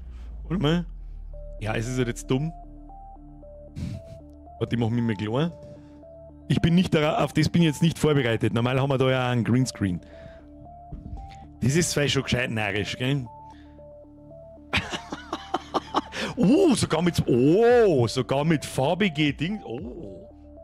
Da hat sich jemand richtig Mühe gegeben, das ist richtig stark. Schaut richtig gut aus. Freut mich sehr, dass ich weiß, dass die Poster nicht ganz billig sind. Es liegt aber auch zum großen Teil an Spreadshirt und nicht an mir. Weil ich da auch nicht recht viel Einfluss auf die Grundpreise natürlich habe. Ich komme dann bloß was oben drauf, damit ich auch was davon habe. Da kostet nämlich, das darf die ganz große Version sein und die kosten halt einen 20er. Die sind nicht ganz billig, muss man auch mal sagen. Und das hier, mag ich behaupten, ist eines der schönsten Motive, die mir der Chris jemals gemalt hat. Und ich sehe schon, du hast da noch Platz rechts aussehen. Sechs schon. Da ist noch Platz. Das tun wir. Und auch, da bin ich eigentlich der Meinung, da hätte eigentlich ein dunkelblauer Rahmen rundum gehört, aber weiß passt auch, so weiß-silber da auch passen, oder ein feierroter. Ich weiß jetzt nicht, ob sich da recht viele Gedanken gemacht worden ist, was für eine Farbe. Da ist es schwierig zum sagen, da rot passt irgendwie, da das passt das Orange und da passt das Orange halt voll. Ja Gott, da ist es auch bald wieder so weit, dass wir ein Jahresmerch zeichnen müssen. Die Sachen da zeichne ich selber. Das weiß aber wahrscheinlich auch jeder, der da ist. Also den Fünfer da, also das erste von links und das zweite von links, die zeichne ich. Alle 4 habe ich selber gezeichnet. 4 Jahre harte Arbeit. Ich Ich hoffe, Sie haben noch sehr lange Freude daran. Es ist mir ein Fest. Dankeschön. Ernsthaft.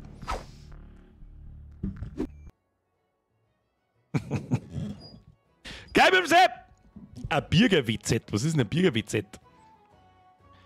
Das Torschi schreibt, gibt es jedes Jahr ein neues? Ja, das haben wir, wann haben wir das erste Mal gemacht? Ich glaube 2019, da war es noch einfach eine Schwarz-Weiß-Zeichnung und irgendwas gekrakelt und so weiter und dann hoffe ich, hat sich das einigermaßen in den Laufe der Jahre, hat sich meine Mühe da sehr gesteigert und mittlerweile sitze ich da auch 2 Wochen ununterbrochen dran und zeichne das Ding, weil es total nein. Ich bin ja kein Zeichner nicht und versuche es so gut zu machen, wie es geht, aber ja, da gibt es jedes Jahr eins.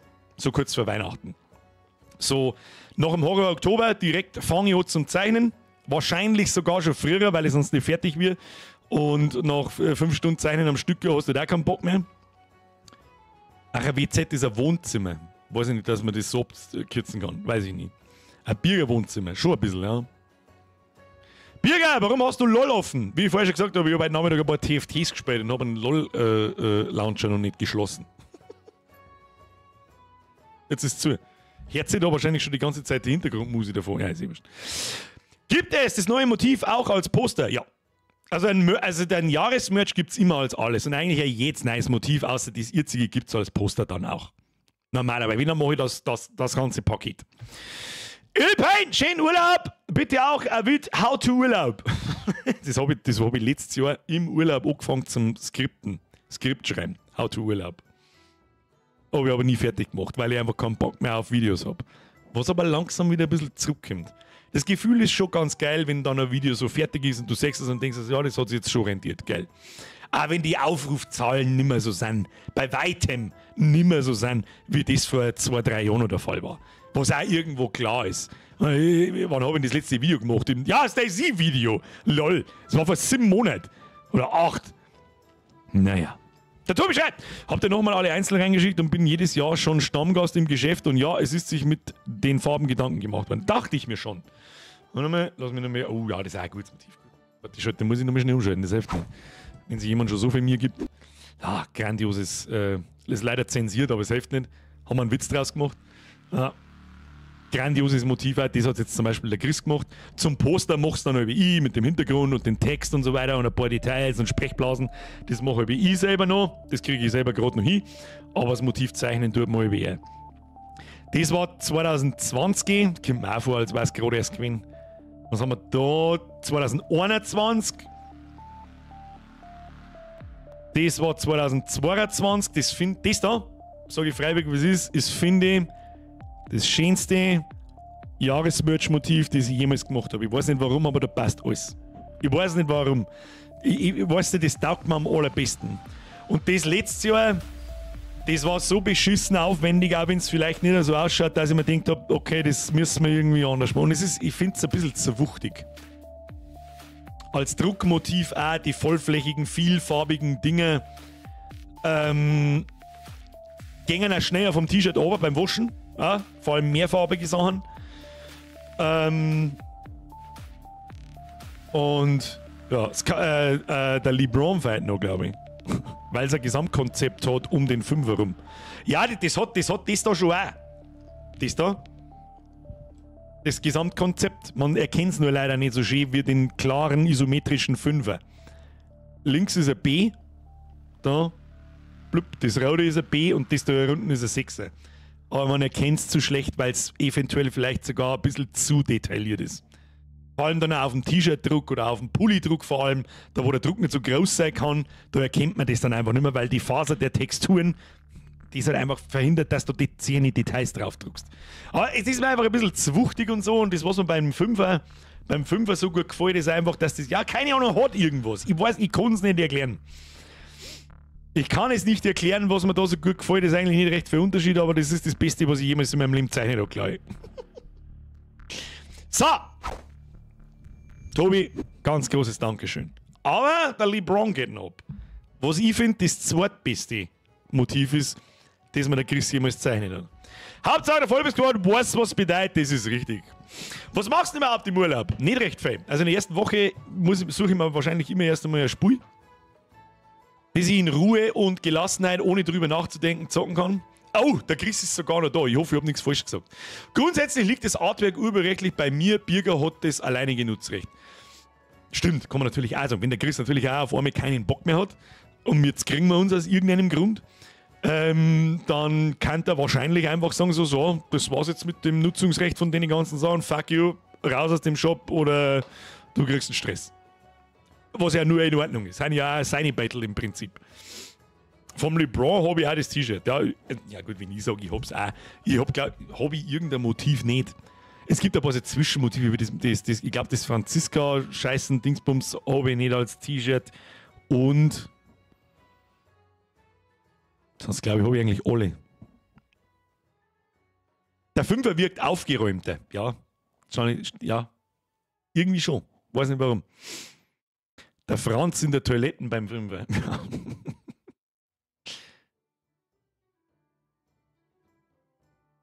Der Riegel Miegel Lul schreibt: Moin zurück, neue PoE-Liga. Habe ich auch schon überlegt. Habe sogar schon überlegt, vielleicht, dass ich mir Diablo Season 5 einmal anschaue. Eine Runden Geogesser? Nein, jetzt nicht. Jetzt ist mein Ton unter. Ja, von hinten, tut mir leid. Mir ist wieder ein Zügel. Ich darf das Wort leider nicht sagen, Island-Poster. Da habe ich da. Ah, shit, sag mal, da hängt mein Tablet. Und da sieht man den weißen Schlitz da, wo jetzt mein Finger drüber ist da. Das ist die kleine BMBO Island Fahne. Die habe ich da verewigt. Die ist unbezahlbar. Herr Geibefee, nichts wird's gekriegt. The bromance will be with you, always. Ich habe jetzt auch nicht das Gefühl, ich wüsste gar nicht, was passieren muss, dass ich mich mit dem Christ kriege. Das ist ein Blödsinn. Ich glaube, dass das nach wie vor ein ganz faires und in Ordnung ist, geben und nehmen so ist. So ein bisschen Werbung und ich glaube, öfter wie einmal im Jahr frage ich ihn eh nicht. Aber meistens ist es ja so, dass er selber daherkommt, der Zipfel Adam. Da, ich hab da was Neues zeichnet, wie zum Beispiel Anfang des Jahres mit dem Monster hinter mir und so weiter. Und letztes Jahr im Horror Oktober habe ich überhaupt nicht damit geredet. Vor allem kommt das Battle und denkt, Alter, das ist das Beste, was du jemals gemacht hast. Das Beste, was du jemals gemacht hast. Ich habe bloß noch ein paar Blutflecken aufmachen müssen, weil das tut er irgendwie ungern. Blueeyes mag ich nicht, gar mag er nicht. Da muss ich noch ein bisschen zwingen dazu. Deswegen war auch das Chamäleon-Motiv, hat er wahrscheinlich nur mit Widerworten gemacht.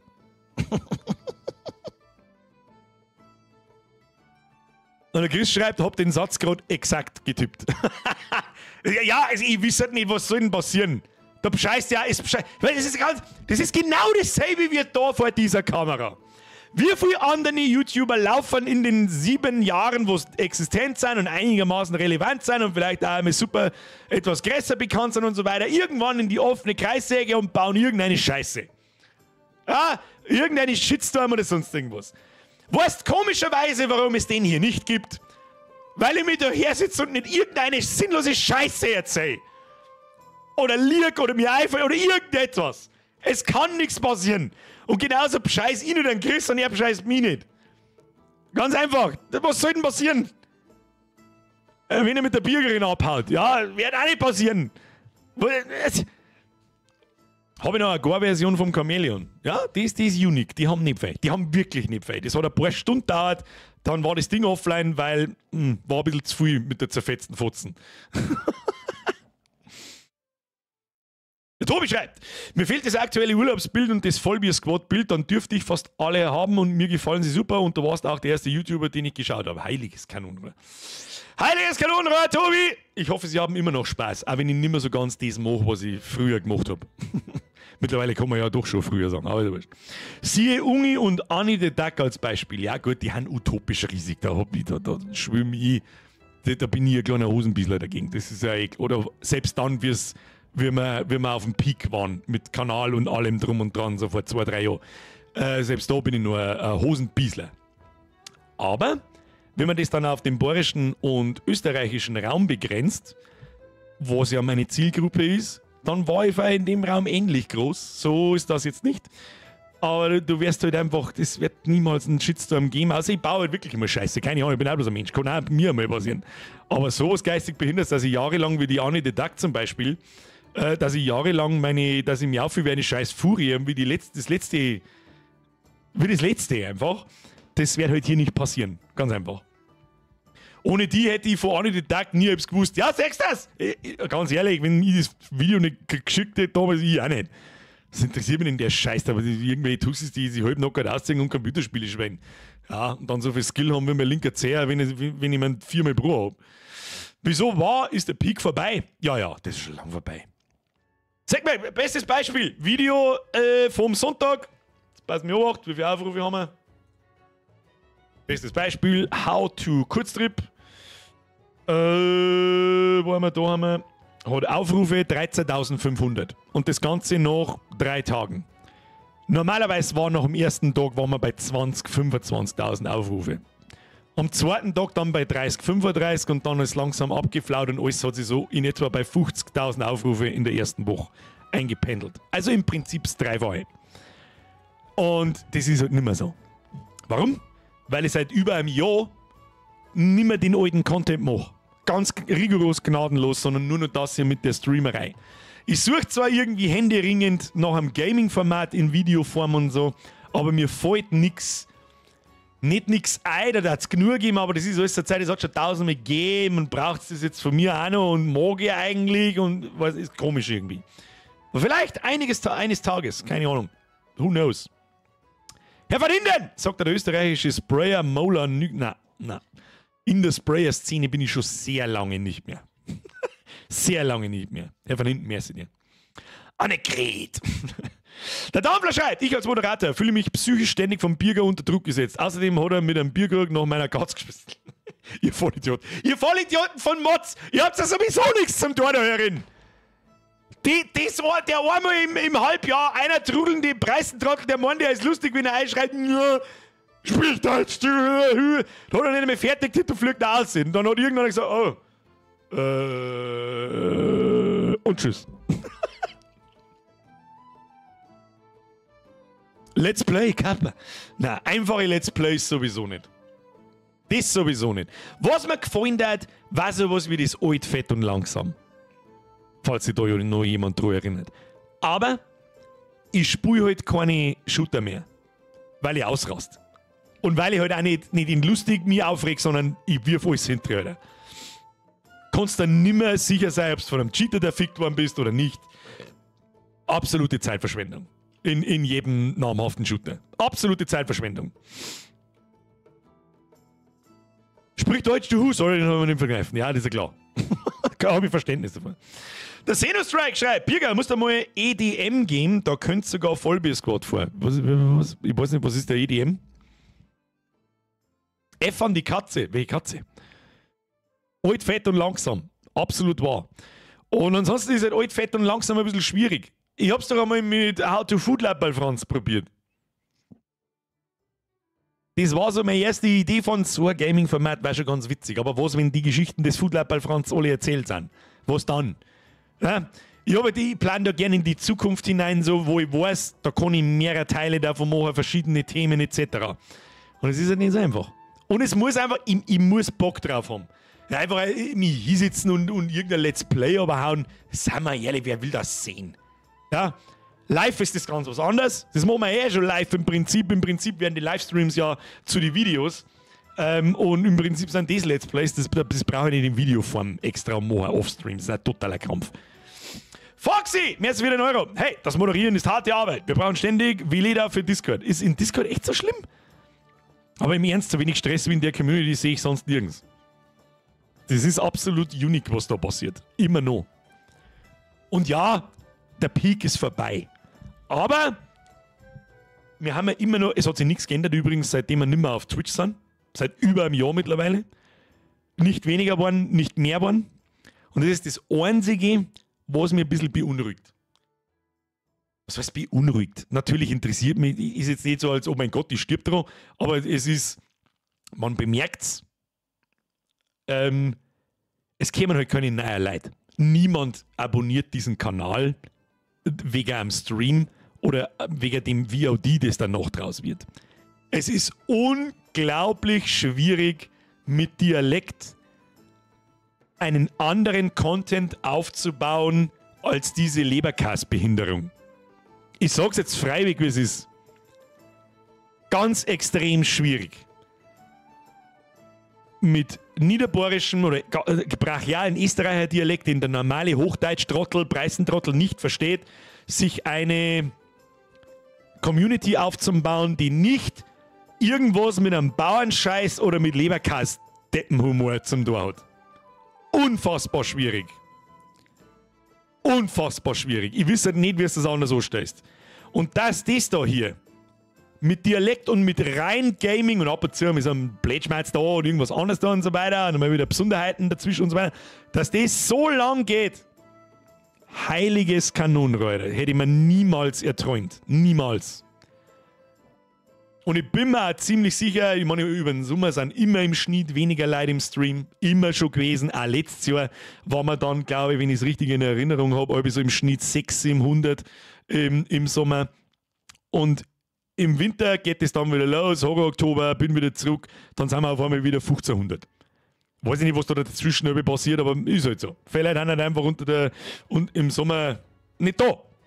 Auf die Nacht, was ich verstehen kann, weil da sitzt man draußen und grillt und schaut sich nicht den fetten Trottel im Internet an. Aber ich habe mich halt dazu verpflichtet, dass wir mir reinstreamen und ich habe immer nur Spaß da, sowohl im Winter als auch im Sommer. Ob da jetzt 500 Leute zuschauen oder 2000 oder 50. Scheißegal. Sonst hätte ich schon lange damit gnadenlos aufgehört. Gnadenlos aufgehört, wenn ich kann. So wie mit dem Podcast, so wie mit den Videos, was ja eigentlich der treibende Faktor des ganzen Kanals war und so weiter. Lustige Multiplayer-Videos mit ein paar Leuten à la Smithy oder ähnliche. Habe ich auch schon mal drüber nachgedacht, brauchst aber auch die richtigen Leute, die wachsen nicht an die Bäume, leider Gottes. Dann brauchst du Leute, die das mengen und vor allem, wo ich die Einschätzung habe, ja, die kann ich da brauchen mit deinem Blade-Schmerz und ich nicht das Gefühl habe, ich werde ausgenutzt. Und ja. Ja, geil, Effe! Jetzt möchte ich auch mal Lob an die ganze Rasselbande aussprechen. Mods, Fs, Foxy hat recht und ich kenne auch viele andere Communities, wo es schlimmer zugeht wie im Dschungelcamp vom Jeff. Deine Affen haben noch Anstand, meistens. Natürlich haben wir auch mehr Ausfälle da. Aber ich meine, wie soll ich denn sagen? Die meisten haben da erinnern wegen meine kruzifixen How-To-Videos. Wir schmerzen da daher, da wird umeinander beleidigt, da wird umeinander geschrien und so weiter. Die Leute, die schon gespannt haben, dass man nicht einfach sinnlos umeinander beleidigt, das ist weder lustig noch irgendwas, die haben schon nicht mehr da. Der Rest, der sich aufhören kann, der ist noch da. Der Rest, der Bock auf die ganze Gaudi hat, ist noch da. Weiß der selber, wie es ist. Bei Herr Geibelfee, Kuss auf die Nuss. Becky, wenn schon kein neues gehabt, dann vielleicht endlich neue Musik. Stickt mir auch nicht mehr. Ich bin so einer, ich mache Sachen, um zu sehen, ob ich es kann. Dann habe ich weiß-blaue Karos gemacht. Das hat. Lass mich schauen. Wie finde ich das jetzt am Schneiden? Ich finde meinen eigenen Scheiß nicht. Da mit Bierger eintippen. Oh, hier, Bierger. Das hat 3.062.000. Moment, aber runden wir auf. 3.063.000 Streams auf Spotify. Und ich glaube fast eine halbe Million. Wie hat es denn auf YouTube? Halbe Million? Ich geht doch nicht. Was? Ich geht das doch nicht! Und 420.000 Aufrufe auf YouTube. Und weiß der Teufel, wie viel auf alle anderen Plattformen. Das ist ja auf jeder Musikplattform, die es gibt. Die, wenn man auch noch mal alle zusammenzählt, sind mit Sicherheit auch noch mal 100.000 oder vielleicht sogar noch mehr. Damit habe ich es mir selbst bewiesen. Okay, ja, ich glaube, ich kann es. Für mich langt's. Schaffe ich nie wieder. Motivation, was Neues zu machen, um das zu toppen. Hier unten. Ist eine neue Podcast-Folge geplant. Da hat mich narrisch gefreut. Nein. Podcast wird es so schnell nicht mehr geben, fürchte ich. Haben wir auch schon 5 Aufrufe auf diese. Hat es auf diese echt 5 Aufrufe? Schluss jetzt mit der Donaterei. Der Nuvius, bin selber Admin, halbscharig Developer für eine kleine DayZ-Community mit 2005 Leuten und du willst gar nicht wissen, wie viel Geschwerl das da immer einer schwappt. Wenn man da in der Woche unter 10 Leute aussortieren darf, dann ist es wenig. Und ja, es ist noch nicht so lange her, wo ich mich selber um meinen DayZ-Server gekümmert habe und habe eigentlich gemeint, ich habe eine stabile Community. Und die Trenzerei war so maßlos, dass es nie wieder einen DayZ-Server geben wird. Nie wieder. Nie wieder. Ich wiederhole, nie wieder. Merci dir. Bavarian Dream, ich muss sagen, der Humor und der authentische Art im Stream macht halt einfach Spaß. Und am meisten Spaß macht es, dass du Spaß hast. Dann alle Mods, ein riesen F und dann die ganze Community, auch wenn es die Mods wegen Cap nicht leicht gerade haben. Scheiße. Ja, vielleicht erinnert mich irgendeiner von den Mods dran, bevor die Sommerpause endet, dass wir die scheiß Cap-Command da rausnehmen. Armin, wer ist wieder zu? Ah! Die Tabakpflanze! Armin! Die Tabakpflanze ist uns abgegangen. Tabakpflanze war wo? Wo war die? Wie geht's hier? Wo seht ihr die in den nächsten 10 Jahren? Amen! Merci dir mit entwickeln. Und auch kein Minecraft-Server mehr, das war mindestens genauso viel getrennt sein. Ja, das habe ich Gott sei Dank nicht so mitgekriegt, weil da ist sie ja wirklich fast schon aufgedrängt worden, dass ich den Server von bestimmten Personen nimm und da wird sich schon drum kümmern und so weiter und so fort. Schreibe da schon seit 6 Monaten, dass der Command raus muss. Ja, dann schreib's nochmal 6!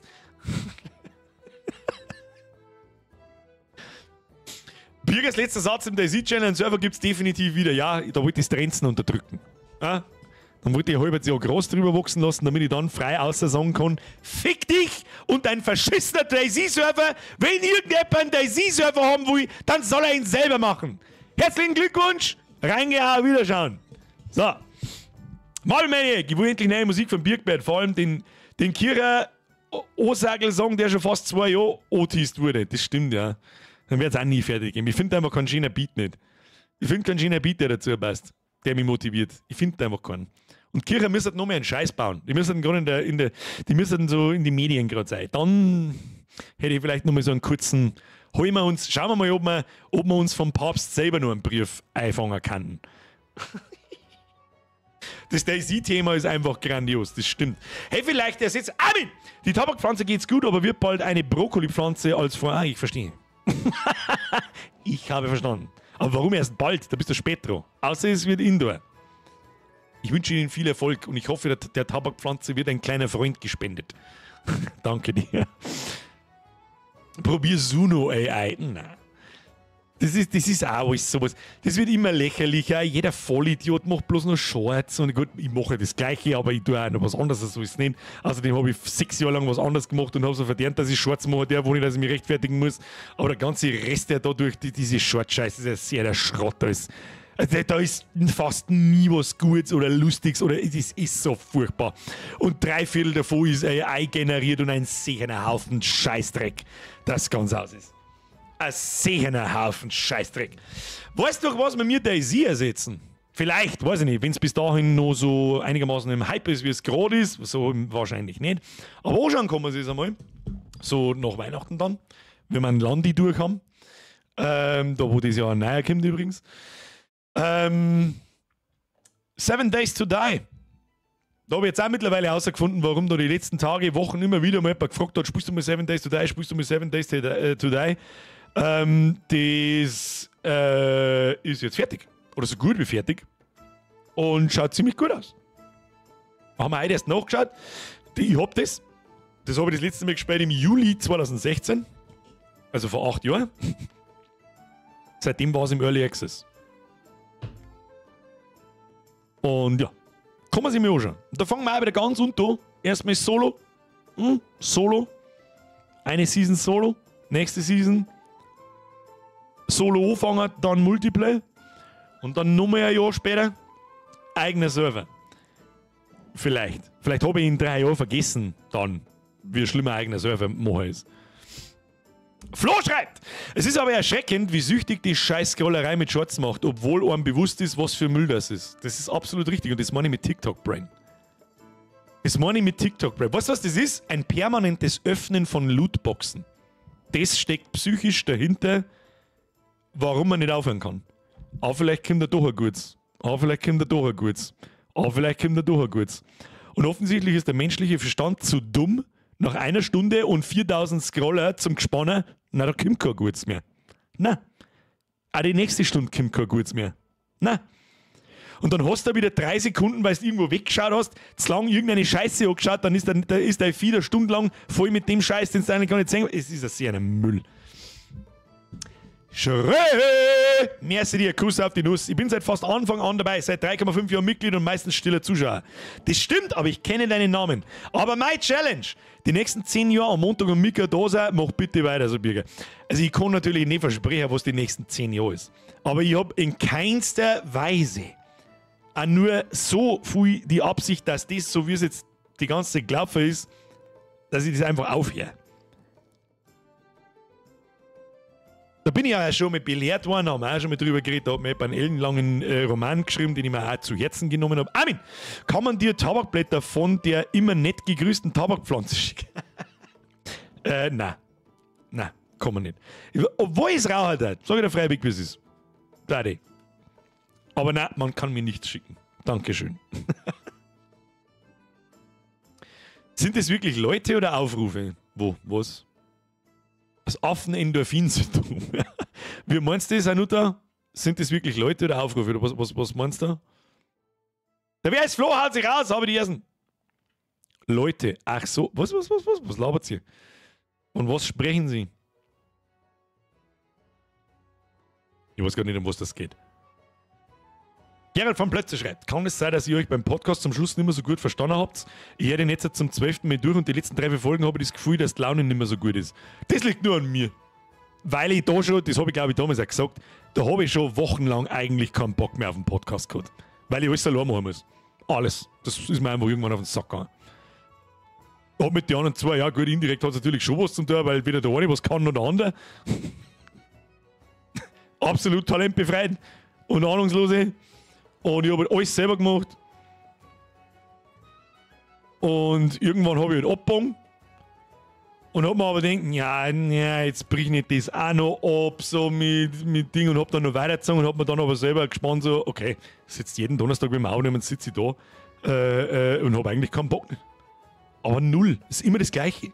Ist immer das Gleiche und damit der Podcast anständig laufen würde oder könnte oder von selbstständig wachsen könnte, braucht man Gäste. Und da muss auch wieder ich mich drum kümmern und da habe ich keinen Bock nicht drauf. Das ist mir zu blöd und dann haben wir ihn gecancelt. Oder ich habe ihn gecancelt. Sagen wir es, wie es ist. Sie wächst langsam, darf wieder Speziwirtschaft kommen, es ist schon mal durch, aber immer wieder gut unterm Arbeiten. Ja, das glaube ich auch, dass das vielen Spaß gemacht hat, aber mir hat es einfach am Schluss kaum mehr gemacht. Das ist immer das Gleiche gewesen. Es war immer das, ab einem gewissen Punkt, wie viele Folgen haben wir zusammengebracht? So 50, 55. Das sind 50 Stunden nur Gelaber. Und irgendwann war es immer das Gleiche. Natürlich war einmal wieder da, mal was kurz was lustig, da mal was lustig und was Neues, aber im Grunde war es immer das Gleiche. Und das langweilt mich halt einfach. Ja, Schall schreibt, ich schaffe nur 25 Monate Mitgliedschaft, bin aber schon länger dabei und bin fast jeden Montag und Mittwoch dabei. Das freut mich, Herr Schall. Und wir werden ganz bestimmt nicht anfangen, uns darin für die, wir sollen sagen, für die Zeit des Dabeiseins, der Länge der Mitgliedschaft rechtfertigen. So weit kommt es noch. Das kannst du mir sauber komplett vergessen. Der Kulzer schreibt, Trouble in Terrorist Town war doch mal was für eine coole Videoserie. Hab's damals vom Gronk schon gegeben und das habe ich wahnsinnig gern geschaut. Müsst ihr mal anschauen, was das genau ist. Ich weiß schon grob, was es ist. Was ist das nicht sowas wie... Mir hat das mit den komischen kleinen Gummiknautschal geheißen. Nein, nicht das mit den Gummiknautschal, sondern was die einer ist, der Imposter und der ganze Scheiß. Ich weiß nicht mehr, wie es geheißen hat. Ist das nicht sowas bloß in 3D? So ähnlich? Hose runter, Schwanzvergleich. Was für Schwanzvergleich? Geil, Sepp. Mei, wie schön war das, wenn man fast alles in seinem Leben so wechseln kann, wenn es Fahrt wird, Arbeit, Essen, Wohnen, all die Leute. All die Leute. Kannst, du musst nur wollen. Der Einzige, der dich da aufhält, bist du selber und sonst niemand. Among Us hat es geheißen, absolut richtig, Herr Luki. Dampfler! Du setzt jetzt aber TTT nicht mit Mongo aus gleich. How dare you? Das ist doch das Gleiche. Einer bringt alle um, oder ist dasselbe Scheiß? Außerdem, warum Mongo aus? Among Us war eine unfassbar geniale Spielidee. Kannst du sagen, was du magst. Alter, das haben bei uns im Kreis Leute gespielt, die habe ich seit 20 Jahren nicht mehr im Discord gesehen. Oder halt allgemein im Teamspeak irgendwo. Among Us für all die Leute. Ja genau, ja, Pasché beschrieben. Weißt du, das nicht irgendwie Wolf, irgendwas, das Originalspiel? Ja, ist ja vollkommen wurscht. Ich glaube, ich weiß schon grob. Der Rottinger schreibt, was ich ein wenig geplant bis zum nächsten Jahr, Elden Ring Endlosschleife zu einem Stream, Tomb Raider als Retro-Reise, Super Mario, Regenbogensticker als Community-Talk, Stalker 2 am Plan, ansonsten weiter so. Elden Ring Endlosschleife zu einem Stream. Das verstehe ich nicht, was du meinst, aber nein, Elden Ring ist durch, außer es kommt noch mehr DLC die nächsten 2 Jahre. Tomb Raider als Retro-Reise, möglich, wobei leider Gottes die ersten 3 Tomb Raider alle gleich ausschauen, wahrscheinlich sogar der 4. noch. Super Mario Regenbogenstrecke als Community-Zock. Dafür müsste ich mal eine Switch kaufen und ich glaube, das wird nicht passieren, weil die Kinderkonsole, jetzt beleidige ich wieder Nintendo-Leute, aber für die gebe ich kein Geld aus. Stalker 2 steht sehr wohl auf dem Plan, ansonsten weiter so. Also einigen wir uns auf Retro-Reise kommt irgendwann schon mal wieder. Mit Tomb Raider, wenn dann auch mit Tomb Raider irgendwann einmal. Super Mario Regenbogenstrecke, vielleicht, wenn ich mir Switch ausleihe. Stalker 2 kommt auf alle Fälle. Alles andere bleibt hier, wie es ist. FIFA ganz bestimmt nie wieder. EA kriegt von mir keinen Cent Geld mehr. Nie wieder. Nie wieder. Stashi schreibt, ich bedanke mich für die tolle Unterhaltung. Guten Nacht miteinander. Bis in einem Monat. Stashi, 2. September, 20 Uhr. Haben Sie sich hinein. Merci fürs Zuschauen. Hau ab. Hau ab! Hausflipper 2. Ach, es ist schon wieder 9:45. Ich möchte mich verarschen. Ja, Kinder, Punkt 10. Jetzt könnt ihr mir alles fragen, was ihr schon immer mal wissen wollt. Keine Ahnung. Fragt mich, was ihr schon immer mal wissen wollt. Das haben wir schon lange nicht mehr gemacht. Aber mittlerweile redet man so viel in die Streams, dass ihr alles wisst. Fast. Telltale Games irgendwann, die habe ich fast alle off-stream gespielt. Das Beste davon ist The Walking Dead, zumindest die ersten 6 Teile. Oder die erste Staffel, sagen wir es so. Also ich kann Inscription sehr empfehlen, seit heute durch sehr gut spielt. Das habe ich sogar auf der Liste. Das ist das Kartenspiel, oder? Das Pixel-Grafik-Kartenspiel. Creepy Tale 3 kommt auch nächstes Jahr. Ja, 15 Minuten. Among Us ist aber auch zu einem perfekten Zeitpunkt gekommen, wo wir alle daheim waren. Das war einfach perfekt zu dem Zeitpunkt. Das stimmt. Aber ansonsten hätten die was anderes gespielt. Zum Beispiel Fortnite. Hast du ein haariges Rangerl? Schwabing. Wie heißt du mit dem Vornamen? Birger. Das fragen mich immer wieder Leute, die glauben es immer noch nicht. Ich habe 4 Vornamen und einer davon ist Birger. Das ist kein Witz. Little Nightmares 3, ja. Ragnarök, Herr Lebenskünstler, gute Frage. Das kommt ja auf dem PC, jetzt haben wir es ausgesessen, da brauche ich keine Playstation mehr. Also wir reden von God of War Ragnarök, ich habe bloß ein Problem damit, es ist ein verfickter 50-Stunden-Schinken. Den kriegen wir mir im Stream nicht fertig. Nicht mal, wenn wir jeden Freitag streamen, 4-5 Stunden, sondern wir auf 5 Stunden, dann sitze ich 10 Streams jeden Freitag dort. Das sind 2,5 Monate. Birger ist nordisch, oder? Ja, ist es. Schwedisch, um genau zu sein. Wir warten mit Rocksmith mal als Lückenfüller. Dazu breit oder nicht, eine Gitarre dazu und so weiter. Gut, oder geht das mit den Gitarren da hinten? Ich kann ihn nicht mehr spielen. Becky schreibt, ich bedanke mich auch für die tolle Unterhaltung. Bis in 4 Wochen werde ich da sein und eventuell bis sie mit Musik nerven. Nervst du ein wenig? Ist ja wurscht. Ich nerv euch, ihr nervt mich. Also geben und nehmen. Machen wir halt von 7 bis 12 wie easy going. Ja, ja, freilich. Versau ich mir noch schnell mein Lieblingshobby, zocken und streamen auch noch schnell. Dann kann es passieren, dass ich fort bin. Aber ich auch die Schnauze voll dann. Kann passieren. Willst du noch einen Kübel voller Grillhändel haben? Nein, ich brauche nur die Haut von den Grillhändeln. Ich brauche nur Gickerlhaut. Mr. Dream. So, ich gehe jetzt kurz im Whirlpool, jetzt hat er 34 Grad, bis in noch einen Monat schöner Urlaub. Merci dir auch, danke für die Donation, danke fürs Zuschauen. Mit daran interessieren, was du so gern machst, außer zocken. Haut euch alle eine, Triple F von alle, danke fürs, bleib gesund. Ich tue nichts außer zocken und da vor dem Kasten sitzen. Schnorcheln. Ich tue nicht viel. Mehr. Ist nicht mehr viel mit fortgehen. Wenn er mir eine düdelt wird, dann sitze ich mit der Frau am Balkon draußen. Sandeln tue ich gern. Ich tue gern nix. Und seit letzter Woche ein bisschen gatteln. Weil es sich irgendwie gut fühlt, weil da was vorwärts geht. Ja, da sehe ich, was ich mit meinen Händen getan habe. Das sehe ich da nicht so. Internetseiten baut. Ja, toll, die 280. in meinem Leben. Herzlichen Glückwunsch. Star Wars Outlaws. Oh, da rieche ich den Fail des Jahres übrigens. Neben Skull and Bones. Deswegen werden wir vielleicht, das kommt Ende August, vielleicht starten wir mit dem gleich am Mittwoch nach der Sommerpause, weil am Montag ist auch jetzt wieder mal machen wir da Blätschmerz, weiß ich nicht, oder spielen wir direkt, was ist, weiß ich noch nicht, wir werden sehen. Und am Mittwoch dann gleich Star Wars Outlaws, weil da habe ich das Gefühl, dass ich ziemlich oft schreien werde: 130 Euro! 130 Euro! If you know what I mean. Und das können wir uns eigentlich nicht entgehen lassen. Ich kaufe natürlich die Spende für 130 Euro, da blähe ich bloß ein, damit wieder irgendwelche Gescheithaferl drunter schreiben können, die einen Schwanz von Ubisoft bis zum Anschlag im Maul haben. Das kostet überhaupt nicht 130 Euro. Aber ja. Und du siehst, wie die schleimigen Scheißviecher deinen Fortschritt im Garten nach 2 Regentagen zunichte machen. Ja, mein Garten ist ein bisschen auf einem anderen Level im Arsch, darum da braucht es ein paar mehr Viecher, bis das wieder so ausschaut wie vorher. Herr Bartom! Birger, wir werden echt alt. Mir kommt es vor, wie gestern, dass mir Muckenschnabel einen Sechser gegeben hat. Dabei ist es über 20 Jahre. Moment mal. Herr Bayer Tom. Von was für einem Bayer Tom redet man mir da? Von dem, den ich seit dem Kindergarten kenne. Möchtest du mir jetzt total trollen? Magst du bitte, wir kennen uns ja quasi persönlich. Magst du bitte aufhören, mir 10 Euro herzunehmen? Du Zipfel. Wenn du der Bayer Tom bist, den ich meine. Das weiß ich jetzt nicht, das muss man du sagen. Aber die Muckenschnabel hat mir auch gerne mal einen Sechser geben, ja. Ist aber auch klar, wenn ich Muckenschnabel heißen darf, da die leider auch einen Sechser geben, einfach rein aus Prinzip. Sag ich, ja, schwere Kindheit gehabt. Was? Nein, nicht er, ich. Ja, Bayer Tom, merci dir. Aber sofort aufhören und in den normalen Chat einschreiben, sonst kriege ich einen Vogel. So, wir haben eine Viertelstunde. Was haben wir in der Viertelstunde? Vielleicht einmal bewusst ein wenig runterkommen und uns erfreuen dran, dass ich morgen, vielleicht kann ich mir den morgigen Tag noch, normal ist es ja immer so, kennst du das, am letzten Tag vor deinem langen Urlaub und dann bist du halt so anwesend. Ja, mei, soll ich da jetzt noch anfangen damit oder was? Ja, halt einmal. Auch ab. und dann ist gut. Kennt das nur eine Pause? Darf man fragen, was deine anderen Vornamen sind? Nein. Wenn ich Muckenschnabel heißen, da ich mir auch selber einen Sechser geben. Ja.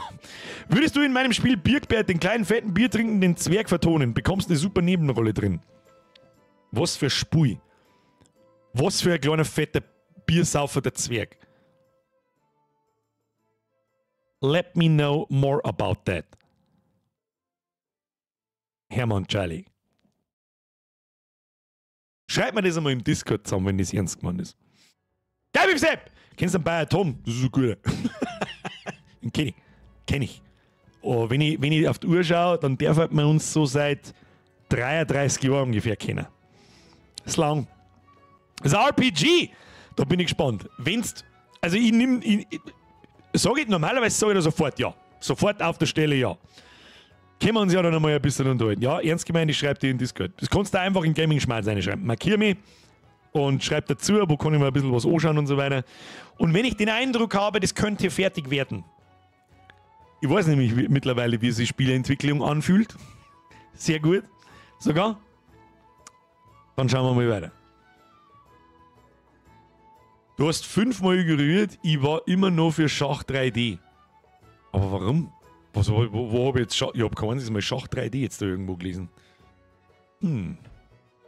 Aber ich kann Schach. Aber ja. Was jetzt auch nicht. Warum muss es 3D-Schach sein? Ich glaube, ich mag nicht Schach spielen.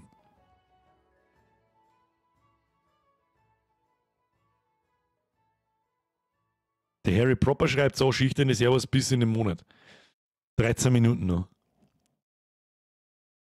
Bei uns am FF-Festel besorge ich dir einen Eimer voller Gigalosch. Das kostet dann 5.000. Von hinten! Du hast 5-mal gekriegt, wir haben nein, Schach ist raus! Da bin ich, eigentlich ist es ja gut, wenn man alt ist beim Schach. Aber nein. Von hinten merci dir. Mr. Bluetooth! Hock! Gaming Master, schöner Urlaub. Ich freue mich selber auf meine fast 4 Wochen, vor allem aufs 24-Stunden-Rollerrennen Ende August. Kim gesund wieder. Ebenfalls, Herr DJ Bluetooth, du bist da schon extrem lang dabei. Vielen lieben Dank für Zugucken. Ich wünsche dir auch einen schönen Urlaub. So. City Skylines 2, ja, steht auch auf der Liste. Es steht mehr auf der Liste.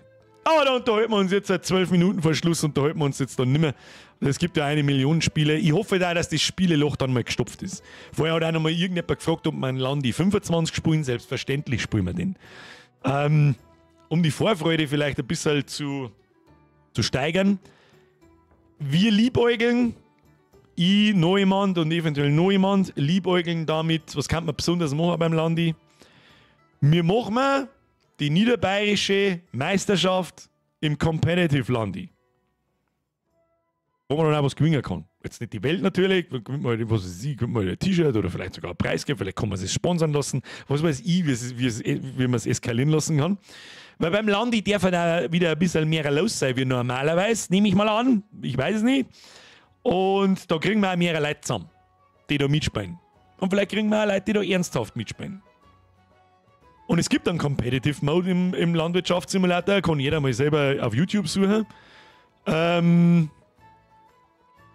geht es dann darum, glaube ich, wer in 25 Minuten mit bestimmten Spieleinstellungen und so weiter und natürlich eine bestimmte Map am schnellsten aussahen, ernten, pressen und dann die Strohbäuner, glaube ich, zum Verkauf fahren kann und so weiter und die dann abliefern kann.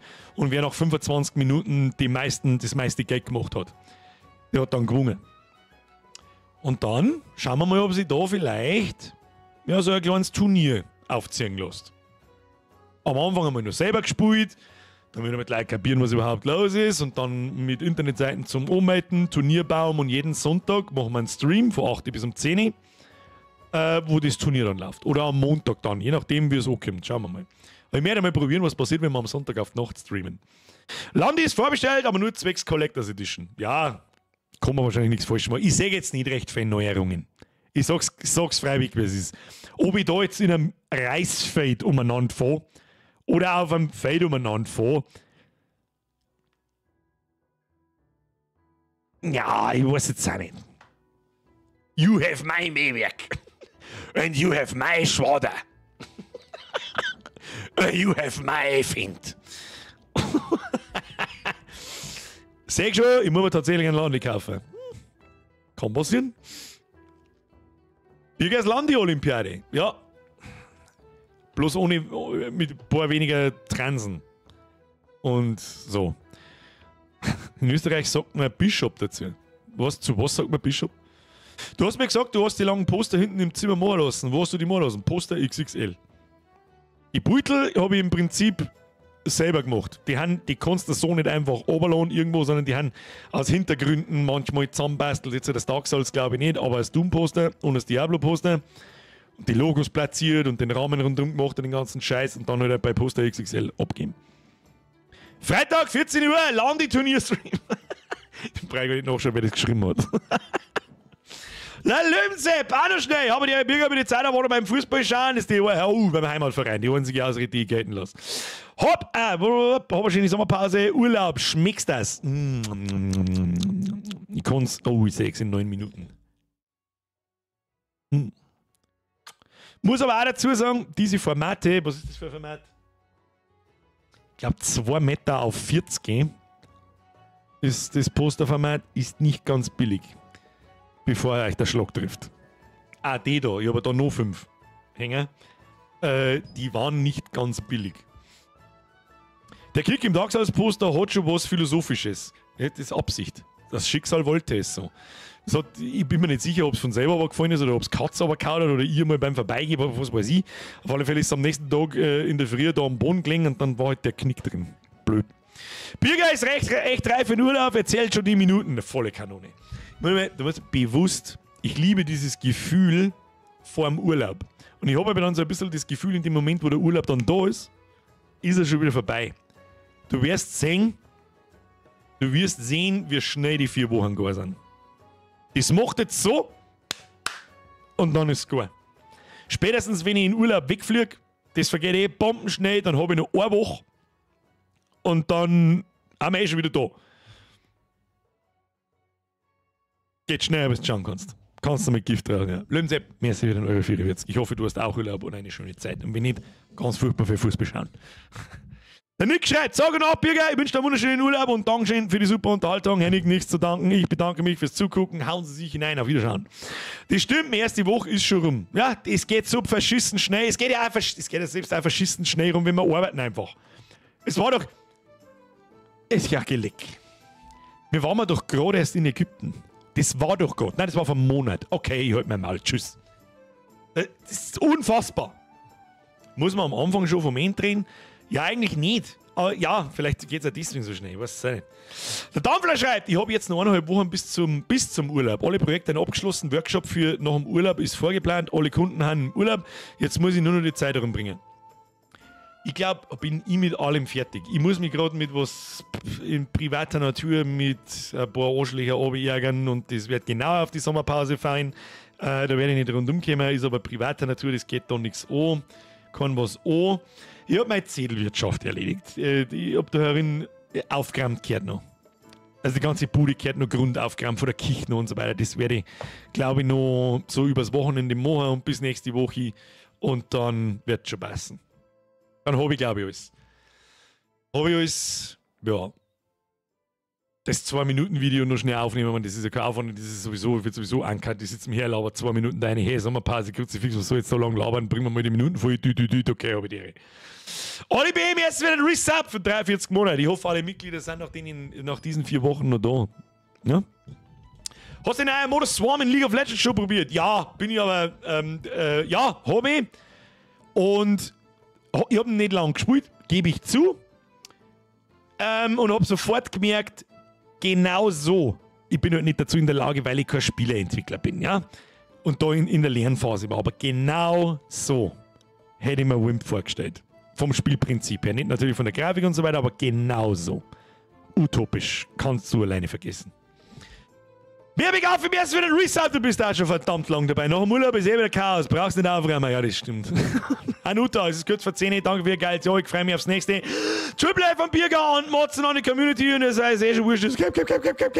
Mehr als die Hanuta. Stotz, mir ist wieder ein Reset. Nein, du gibst drüber. Gut, du hast jetzt im Prinzip indirekt einen Monat lang Donation-Verbot. Lausbur, das ist zu viel und du weißt es, aber das habe ich dir schon ein paar Mal gesagt. Wünsch dir einen schönen Urlaub, den wünsche ich dir auch, Herr Lausbur. Ich hoffe, du hast auch einen. Hauen Sie sich hinein. Und jetzt fangen Sie langsam an. Die letzten 4 Wochen, nächsten 4 Wochen, Entschuldigung, jetzt habe ich mal kurz mein Kreuz durchgestreckt. So.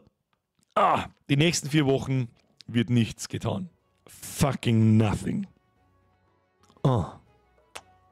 Lausbruder, noch mehr merci dir. Zu viel.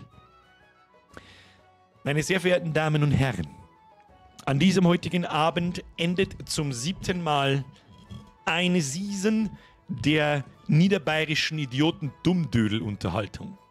Ich möchte mich, und so geschwollen und behindert, wie es sich anhört, und ich sage es unter dem Jahr so oft, dass ich mir wahrscheinlich schon denke, das glaubt kein Mensch mehr, aber ist mir wurscht. Vielen Dank für alles. An jeden Einzelnen, der jedes Mal da in dem Stream hockt, an die ganzen Donator und Mitgliedschaften, auch an die Leute, die keine Mitgliedschaft machen. Ja? Ohne euch wäre der Kanal nicht da, wo er ist. Danke für die Teilnahme am Chat. Danke für die Moderatoren, die immer da. Es ist einfach immer irgendjemand da. Immer. Vielen herzlichen Dank. Ich weiß nicht, wie ich das.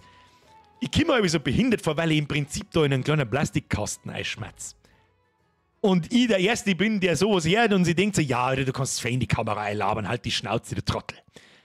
Es ist unfassbar, dass das nach so langer Zeit immer noch so viel Bock drauf haben, was wir mir da tun. Eingeschlossen mir. Ich habe noch nie so lange irgendwas durchgezogen wie das hier. Vielen lieben Dank. Ich ziehe meinen imaginären Hut zum 7. Mal und verneige mich. Es ist mir stets eine Freude, Sie belustigen zu dürfen, um nicht zu sagen, ein inneres Blumenpflücken. Season 7 war wieder brutal. Habe ein bisschen Angst gehabt vor dem Spieleloch, bis jetzt, so zwischen März und jetzt. Das haben wir gekonnt gestopft. mit Simulatoren und dann haben wir Perlen ausgezogen wie ein Supermarket Simulator und was weiß ich was alles. Und die letzten 1,5 Monate, die haben so krass schnell vergangen, dass es absolut utopisch ist. Absolut narrisch und utopisch. Und ich nicht weiß, was ich sagen soll. Ich kann nicht oft genug in diese Kamera Danke sagen. Ich meine, es kriegt ja jeder selber mit. Die Donates sind absolut irrsinnig. Das ist, und es scheint nicht aufzuhören. Ich kapiere es nicht. Wir haben auch einiges an Mitgliedern, die hoffentlich natürlich noch im August immer noch da sind und auch die normalen Zuschauer, keiner muss eine Mitgliedschaft machen. Es ist halt so krass, das ist alles freiwillig, keiner tut das irgendwie, weil ich umeinander bedel oder sonst was, ich weiß nicht, wie ich sagen soll. Vielen lieben Dank für verschissene Scheiße nochmal alles. Von Anfang an. So Leute wie ein Tobi, der sich jetzt Poster daheim kauft. Leute, die wahrscheinlich, manche haben daheim wahrscheinlich eine T-Shirt-Sammlung, die haben mehrere T-Shirts wie ich selber. Da hinten sehen Sie, der ganze scheiß Schrank, da ist voll, da ist nur Merch drin. Nur. Den ich so anziehe und im Stream anziehe und so weiter. Und da fast jeder, ja, da an der Seite nicht da, fast jeder Pulli ist, ach egal. Smashen Sie ein Like auf dieses Video oder tun Sie es nicht, heute ist mir total wurscht. Ich genieße jetzt das Gefühl von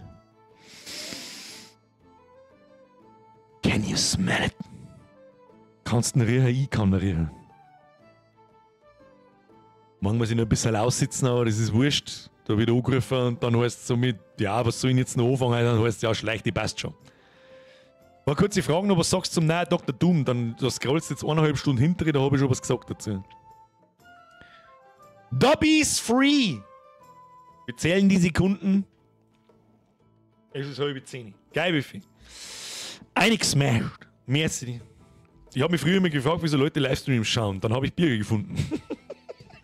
Du wirst lachen. Ich sitze heute noch da und denke mir manchmal, warum schauen sie das Leute an? Okay. Aber gut, wenn es mir Spaß macht und Leuten Spaß macht, dann stelle ich das nicht in Frage und passt. Meine sehr verehrten Damen und Herren, ich werde mich nun in den Urlaub verpissen. Ob der jetzt verdient ist oder nicht, ich weiß es nicht. Ich bedanke mich erneut aus dem tiefsten Herzen für alles. Fürs Zuschauen, fürs Kommentieren, für den Chat, fürs Resubben, fürs Donaten, für egal, scheißegal, alles. Domi, Birger, du geile Sau, Dankeschön für den 10er. Ich hoffe, ihr seid am 2. September, sehen wir uns wieder, 20 Uhr. Es kommt auch ein kurzes Video, wenn ich wieder da bin, mit einer kurzen Vorschau, was spielen wir so, was der wir so und bla bla bla, wie es halt jetzt Jahr gibt, bloß damit Leute wieder aufhören, so mit, hey, ah ja, stimmt, da war ja was. Ich hoffe, meine Mitglieder bleiben mir treu. Ich bin natürlich ab und zu mal im Discord, ja, aber es wird keine Livestreams geben, keine Shorts, keine Videos sowieso nicht, kann ich jetzt ja wieder sagen. Haut zu kurz, merci Lisa für deinen Resub, schönen Urlaub dir auch.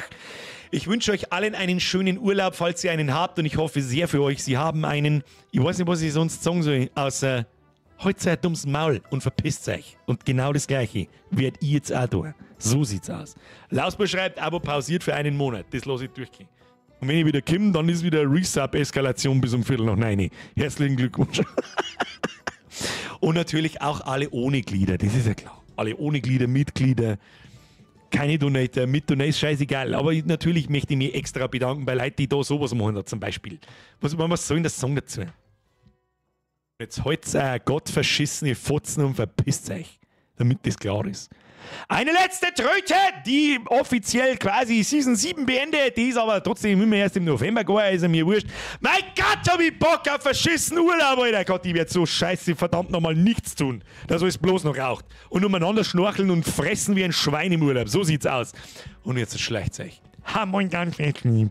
Wir singen mal uns am 2. September dann. Hauen Sie ihn ein! Ich schleim mich jetzt! Schaut, dass das Land gewinnt. Hau Ah, es war ein stabiler Tröd. Und wir werden es wieder eröffnen mit dem Tröd, wenn ich wieder da bin, am 2. September, am Montag um 20 Uhr. Wer nicht da ist, Popomann. Moment, ich muss kurz den Moment genießen, wenn ich auf Stream beenden drücke. Pass auf. Da kriegt der Spreng ich nur mehr ein Beutel, was macht.